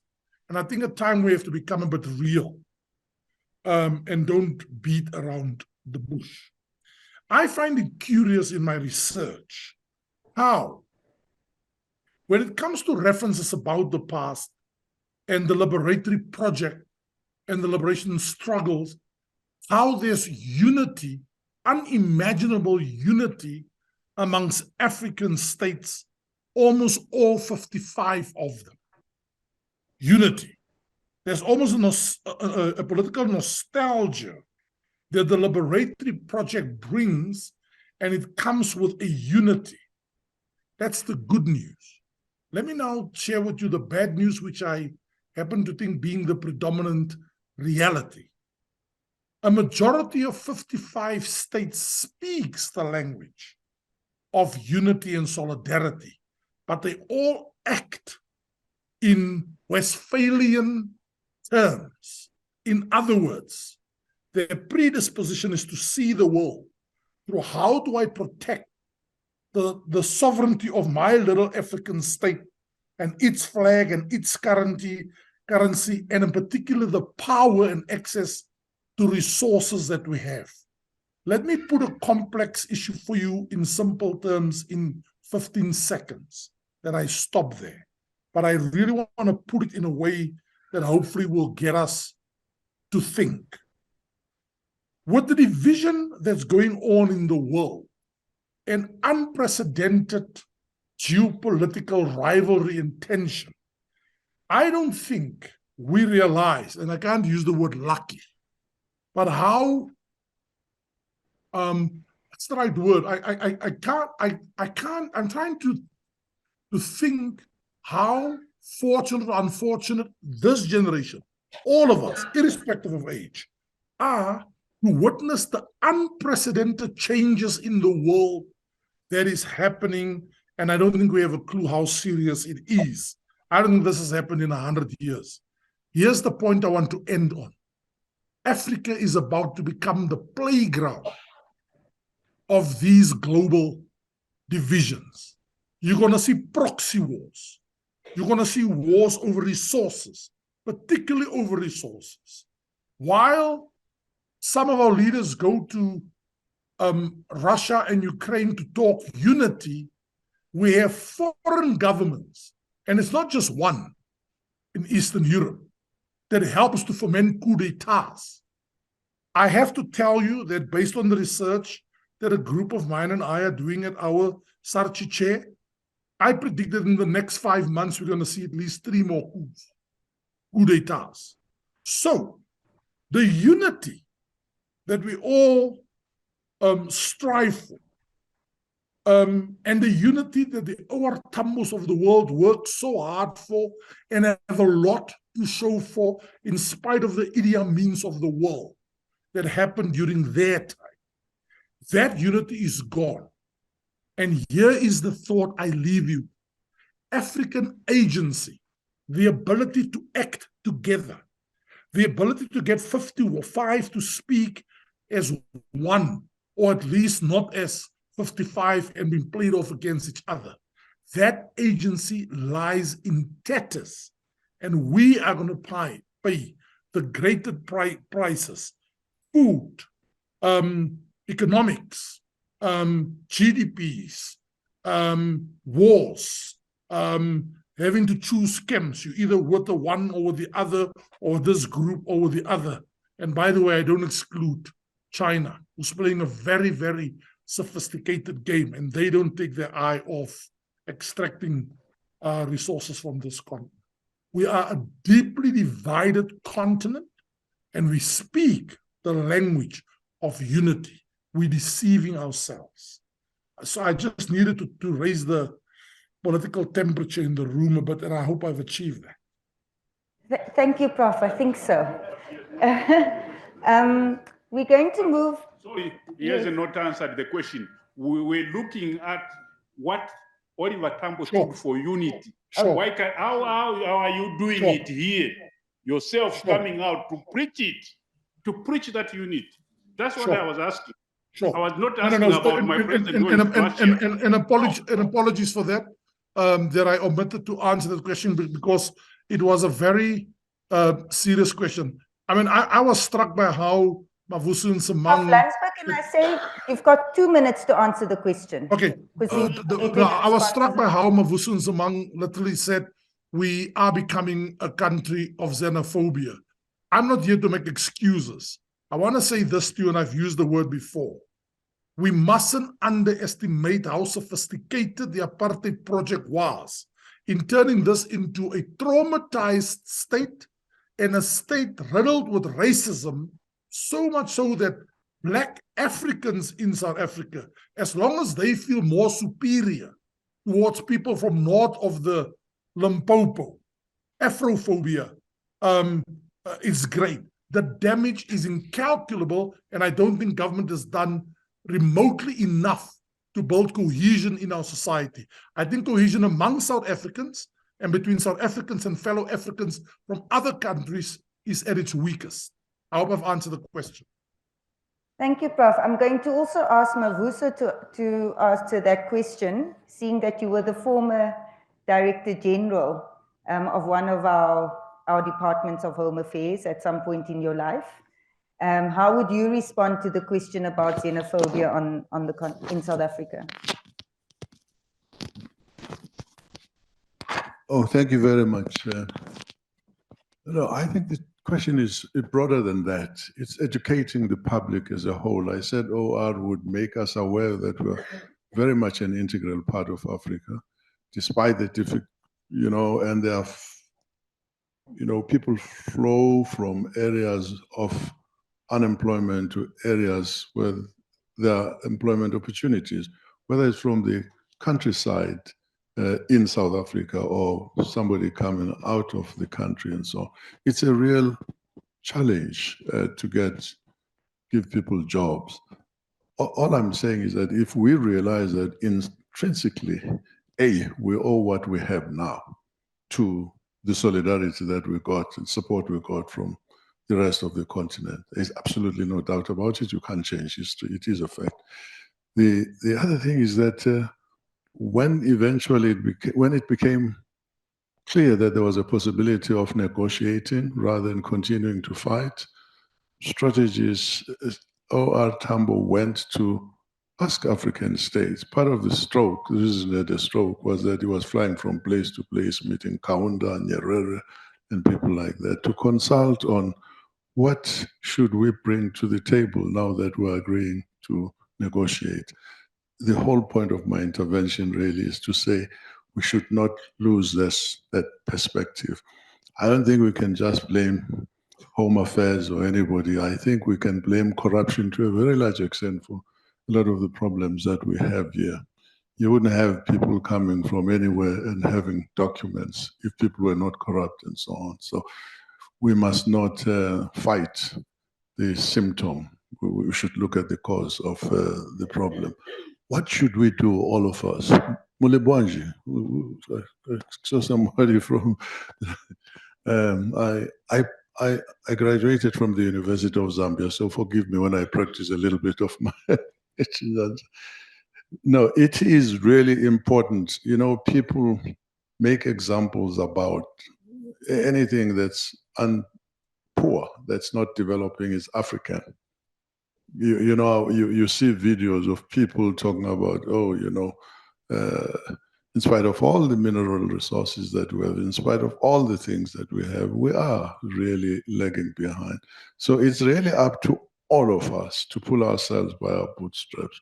And South Africa, to me, has a major, major role given its strategic position on the continent, in the southern part of, and given the infrastructure and many things, I think we could turn our energies more towards finding solutions than dealing with things that are, by the way, not even going to be successful. You're not going to remove people here. Ask Donald Trump. He said he was going to build a big wall in Mexico and get the Mexicans to pay for it to prevent it. It is gone. There's no wall. So you really have to be more thoughtful about how you resolve these issues. I was suggesting there isn't enough time that we get together and look at our respective areas of strength as countries and support that and act as an integrated unit in dealing with those things. We do have difficulties of governance. So when Prof. Landsberg says we are not as united as we were a long time ago, it's not a matter of pride. It is a reality that it is our challenge to resolve. That's really the big challenge. I don't have, there are many answers. And if we put our, say, shoulder to the wheel, we would get them. I'm very convinced that there are enough people of goodwill, get them into government, get them busy working, and we'll solve African problems. I think so. Thank you. I couldn't agree more. I think we do have to remain positive and look to the benefits of our past in terms of how we navigate our future. Thulile, you've got 1 minute to please answer a question regarding the issue of science and education in basic education and the gap in transition from high school to university and what we think we should be doing differently so that there are more women scientists sitting on a social sciences stage in the same way that you are. So perhaps the 3 questions there, I'm going to try and answer them in the minute if it's possible. Puti, you are sitting in a position where you've been at university, you've been a student in high school, you've been in the receiving end of what the young people you are now tutoring are experiencing. And you're looking at it now from a perspective of a person who has a different experience. You are the closest person in the room to the problem and may very well be the closest person in the room to a solution. because a lot of us are so far removed now from where you are. But we understand that there's a challenge. That's why Nka'Thuto exists, because you want to say, how are you able to multitask? How do you make science relevant? And that's what Nka'Thuto does. But in terms of finding the solution, you may be the closest person to suggesting to the people in the room who are able to make decisions how it is we need to structure and the kind of examples we need to apply to the education system to make it relevant for a young child in Tembisa or Ivory Park like you to understand. Does that make sense? Tato, my answer to you is the same. You're sitting there and you're saying, oh my word, we've got so many resources in the country. And I know that there are so many young people in the country that don't have anything to do, you know? And the itch is to say government must create. And it's like I always say, if we assumed the government didn't exist, what kind of answers would we arrive at? So I want to challenge you to say, how do we create programs that speak to closing the skills or the skills deficit that we can utilize when it comes to leveraging the resources that we have as a country? What instruments already exist? Because one of my issues, Tato, with the instruments that exist for skills development in the country is that there's so many of them, but the manner in which they are delivered to their target audiences is sometimes not as great. Sometimes these solutions are there. To refer to the question from my colleague from Morogoro, there are literal scholarships available for the people that Tato is talking about to go and study in other countries in the continent, right? And you're comparing the continent to first world countries, which we consume on a daily basis on TV and have an aspirational affinity to, just by way of the lifestyle that is being portrayed in first world countries. I would much rather, as a young person who is doing a master's degree, go to the US than go to Zimbabwe. So there's something that is to be said again about having an instrument that has the money to send young people to these institutions, and young people who are not taking up these opportunities because this opportunity is either not known to young people or doesn't look attractive. So we need to find some kind of way to communicate these instruments that exist to young people in a way that makes young people understand why it's beneficial to go. Does that make sense? Because clearly the incentive that is a stipend and a place to stay and you're going to be in another country is not incentive enough for young people in South Africa. So there's something else that South African young people are looking for and we don't know what it is. And I suspect we may need to ask them so that we're able to curate a more thoughtful way of communicating with them. Thank you. I just want to say one more thing. Thulile. I, as a South African, and this is not an excuse, this is nothing like that. As a South African, I go to other countries in the continent and feel safer. And I want to highlight to you that beyond the xenophobia problem, the bigger problem in South Africa is a crime problem that is engulfing all of us, South Africans, people from outside, our fellow brothers and sisters. We have a serious crime problem in South Africa holistically.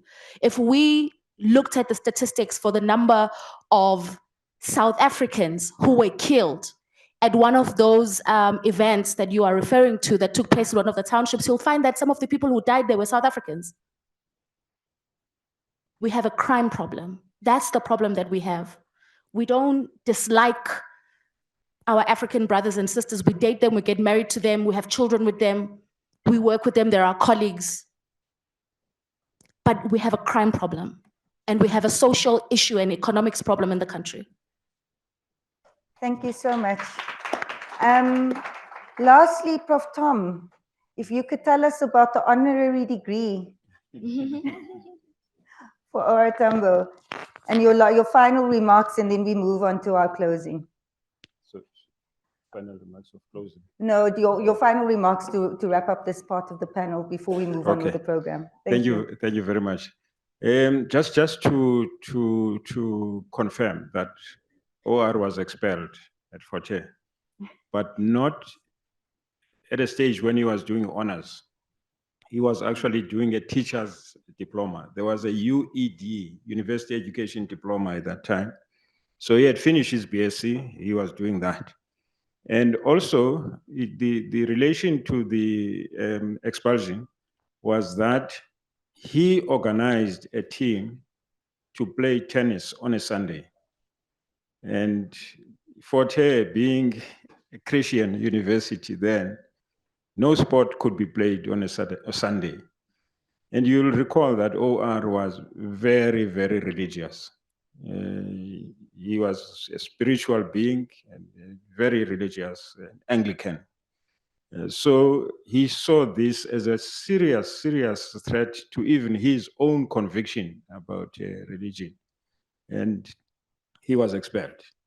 Coming to your point, just to answer you about giving him the degree, he was given more than that.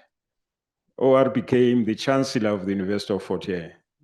I'm not talking about an honorary doctorate. I'm just talking about the role he played at Fort Hare in 1991 to 92, before he passed on in 93. He was the Chancellor of the University of Fort Hare. And I think that's a greater honor than giving him a UED. And just to also mention the point that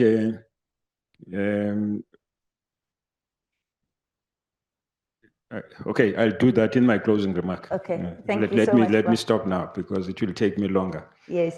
Okay, Prof, you can keep the. Oh, I'm always passing it to you if it's you. So. No problem.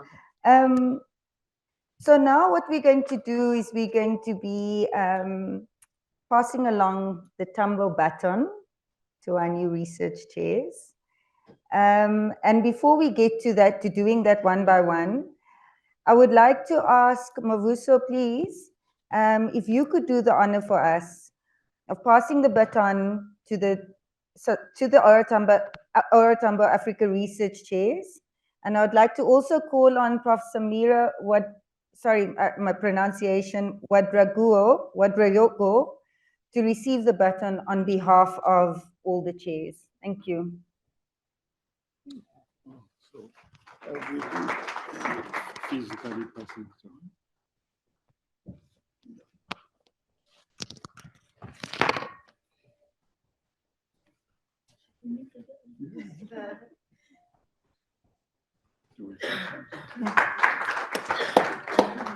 I have the honor to pass the baton, and there isn't much that I did myself, but please receive it. Thank you. And Prof. Samir, yes, please, by all means. Thank you very much. Oh, it's not. Oh, you can, sorry, let's just put it on here.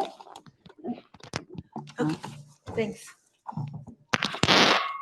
His Excellency Dr. Plate, Minister of Higher Education, Science, Technology of South Africa, Dr. Thulile, CEO of NRF, Professor Landsberg, Dr. Mvuyo, Mrs. Natasha, Dr. Wallace, Mrs. Promise,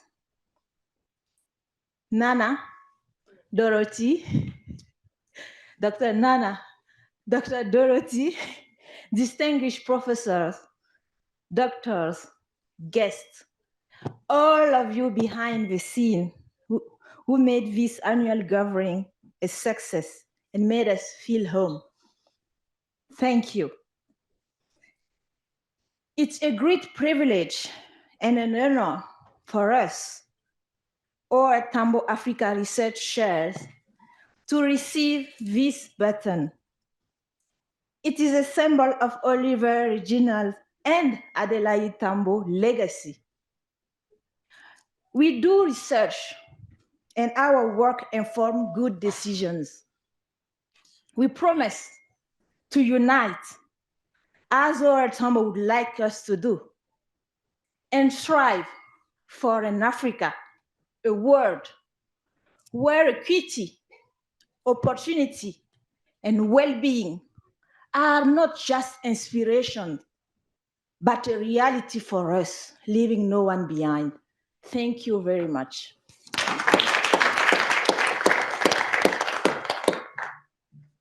Thank you so much, Prof. Samira. I'd now like to call up the Ora Tambo Africa research chairs one by one to receive a memorabilia that we would like for you to be reminded that the baton has been passed to you to emulate the life, values, and principles of Oliver Reginald Tambo. Again, Mavuso, if you could please come up. You represent OR. So nice. I'd first like to call up, again, Prof. Samira, if you could come up. Yeah, I need this.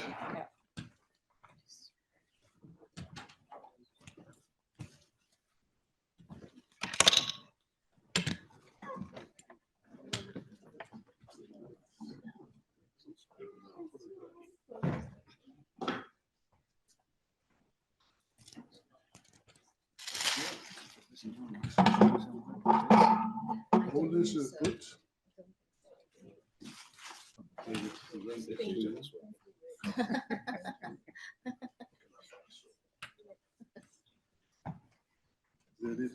Mavuso, you can stay, please. Or you can stay. There'll be more coming. There'll be more coming. Yeah. Free photo opportunity.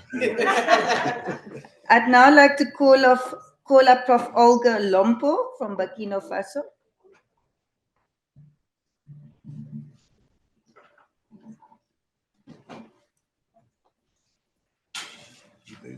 Is also from Burkina Faso.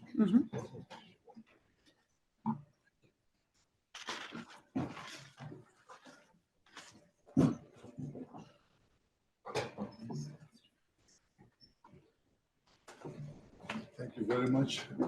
Burkina Faso for us. Sankara. Here you are.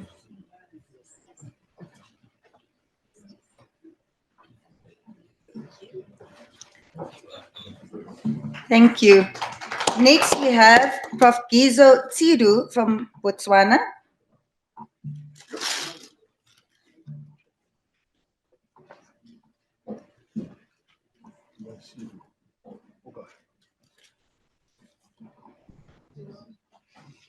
Is Prof. Tsiru here? Okay. Well, Mavuso, you can have a seat. Next, we can have Prof. Tom, who would also do his round. Not yet. Oh, not for closing yet. We're still doing awards. You give me something. No, you're going to give also to the to the chairs. Prof. Kwezi Salia from Ghana.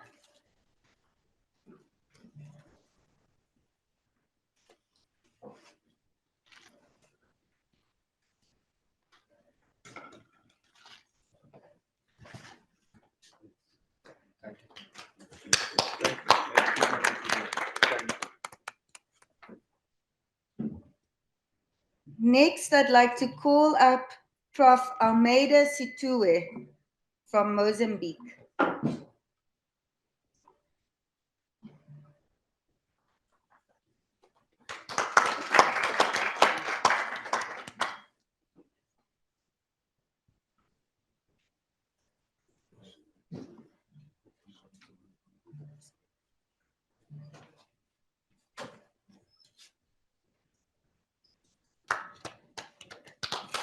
We next have Prof. Gerald Masinzo from Tanzania.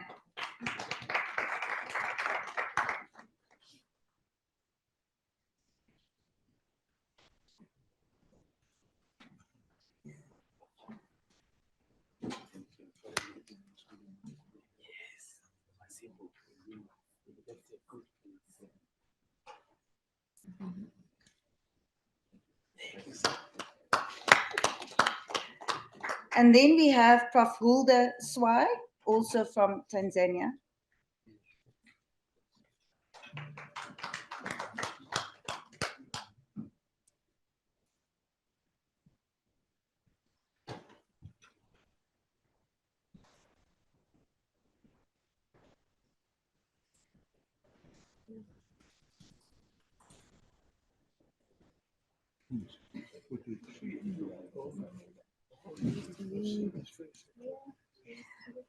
Thank you, Prof. Tom. You can take your seat. We're going to do the last set of awards with Dr. Fulufelo. If you could come up, please.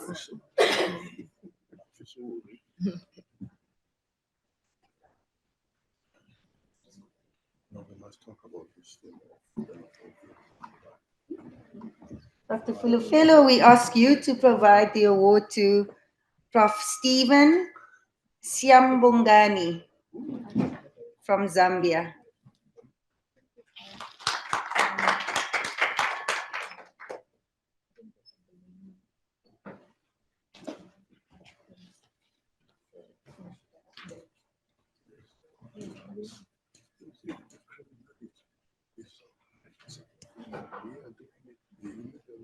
And lastly, Prof. Imasuku Nyambe, also from Zambia.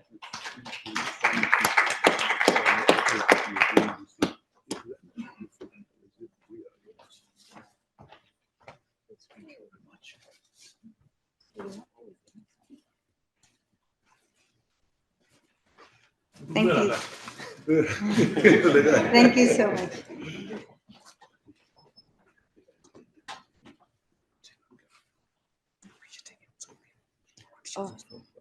Dr. Prof. Samira, would you like to take a picture? Okay. With Mavuso, could we please take a picture with Prof. Samira because she wasn't able to. Oh. With who? With Prof. Samira and the baton. I can't say no. Thank you. Okay.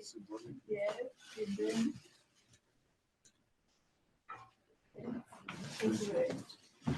Thank you so much. And last but not least, This reminds you of an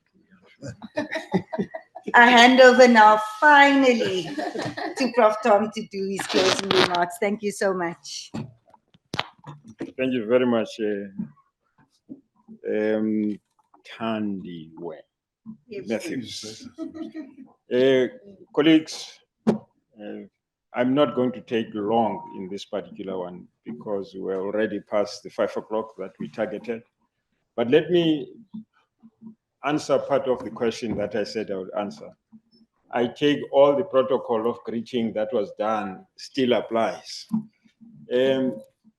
What we did when Forte was celebrating its centenary in 2016 was to call all students who were expelled for political reasons, not for academic achievement, but for political reasons. We said anyone who feels that they needed to have qualified at Forte but couldn't qualify because of apartheid policies could submit their names, tell us the year they were in, we'll check the records, and then we'll give them what I initially termed a Bachelor of Expulsion.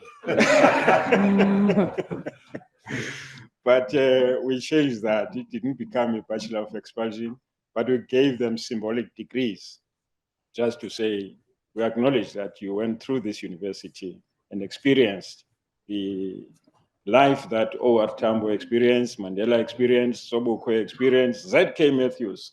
I don't know if you are related to that family, but you are a Matthews too. So that was the issue. In my closing, I would like to mention one aspect related to xenophobia, which actually is Afrophobia. You'll recall that Walush, or whatever the name is, was not a South African. And he stayed here comfortably without any problems and killed Chrisan. So it's more focused on Africans. this xenophobic tendency. Yes, of course, after he was convicted, he suffered the consequences of his killing. The main problem I realize with this is that we consider the politics of the other. That's you always say that's another person. We forget that we are all human. We forget the principle of Ubuntu, which is all over Africa.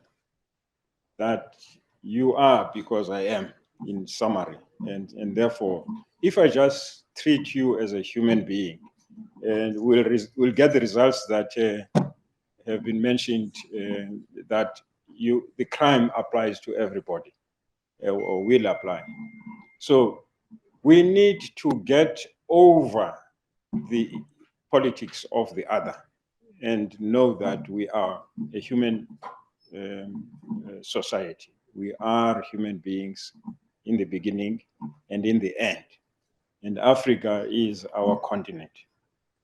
So we suffer from the academic consequences of students not wanting to be associated with African universities. I would rather go to Harvard rather than go to the University of Zambia. That produced some of our doctors here who were in exile, qualified in Zambia and came back to practice medicine here. But we say we can't go there. So there are many manifestations of this hatred of the other, not only for people who come from outside this continent. And I think Professor Landsberg explained it very well about the effects of apartheid. In South Africa, you still have people who will say, oh, that one comes from Limpopo in the Eastern Cape. Limpopo. Then they've got no proper relationship with a person from Limpopo as they would with a person from the Eastern Cape. That's basically regionalism, tribalism, which is totally against our constitution and against the values that OR stood for. If you read that book, Beyond Ingeli Mountains, that's basically the autobiography of OR, because it was his speech that was translated into that book. You will realize how he felt about the world beyond those mountains. If you are confined to a particular area and you have no experience of any other thing beyond where you are, your knowledge is limited. Your experience is limited. Your cultural knowledge is limited. So OR went beyond the Ingeli Mountains and realized that there's another world out there. So if you are confined to South Africa and you don't move to other parts of the African continent and the world, then you'll only know people who are in South Africa. You won't know that there are people like you in other areas. Part of the teaching, and I think Mavuso referred to education as part of this, there's one young lady who comes from the Eastern Cape who's traveling throughout Africa. And fortunately, radio is playing a very significant role in educating people about cultures of this continent. So she is moving from country to country without money. She works in a particular country and relates that to South Africa, and that is spread through the radio. So people are beginning to know that if you are in Burundi, you are not in an area that is not occupied by people like you. The people in Burundi are like people in South Africa. So the education is very important about the continent. That story is being given to the radio as she travels. So she speaks and says, now I'm in such and such a place. The people here are like this. I'm getting employment so that I can feed myself. So like people who come from Zambia and Tanzania and anywhere else who come to South Africa, get work and get paid and survive in South Africa. So we need to make sure that we can promote the togetherness of the people of this continent. Some people are very cynical about the liberation struggle. So it's not only the Liberation Struggle Association with Africa that we should promote. They will say, no, that was for you old people.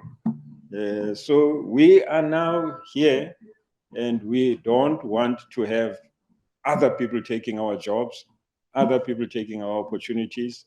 So we need to make sure that that education goes beyond the struggles that we had of exiles, and it goes beyond the crisis that we are talking about here. It becomes a normal human to human relationship between South Africans and any other continent or country people that are in South Africa. So we have that struggle. But I want to thank everybody now. Thank the NRF CEO and staff and everybody else who has contributed to this partnership with the foundation to make sure that there is this annual event that takes place. Today is OR Tambo's birthday. We should be saying, happy birthday, OR. Happy birthday, OR. Happy birthday to you, OR. Happy birthday to you, wherever he is. So we must celebrate his birthday every year, not just with cakes, but with knowledge transfer, with the sharing of ideas, with the values that he espoused that we should be having amongst us to make sure that this world is a better world for all of us and for all our children and generations that come beyond us. Thank you very much to the chairs for the work that you are doing.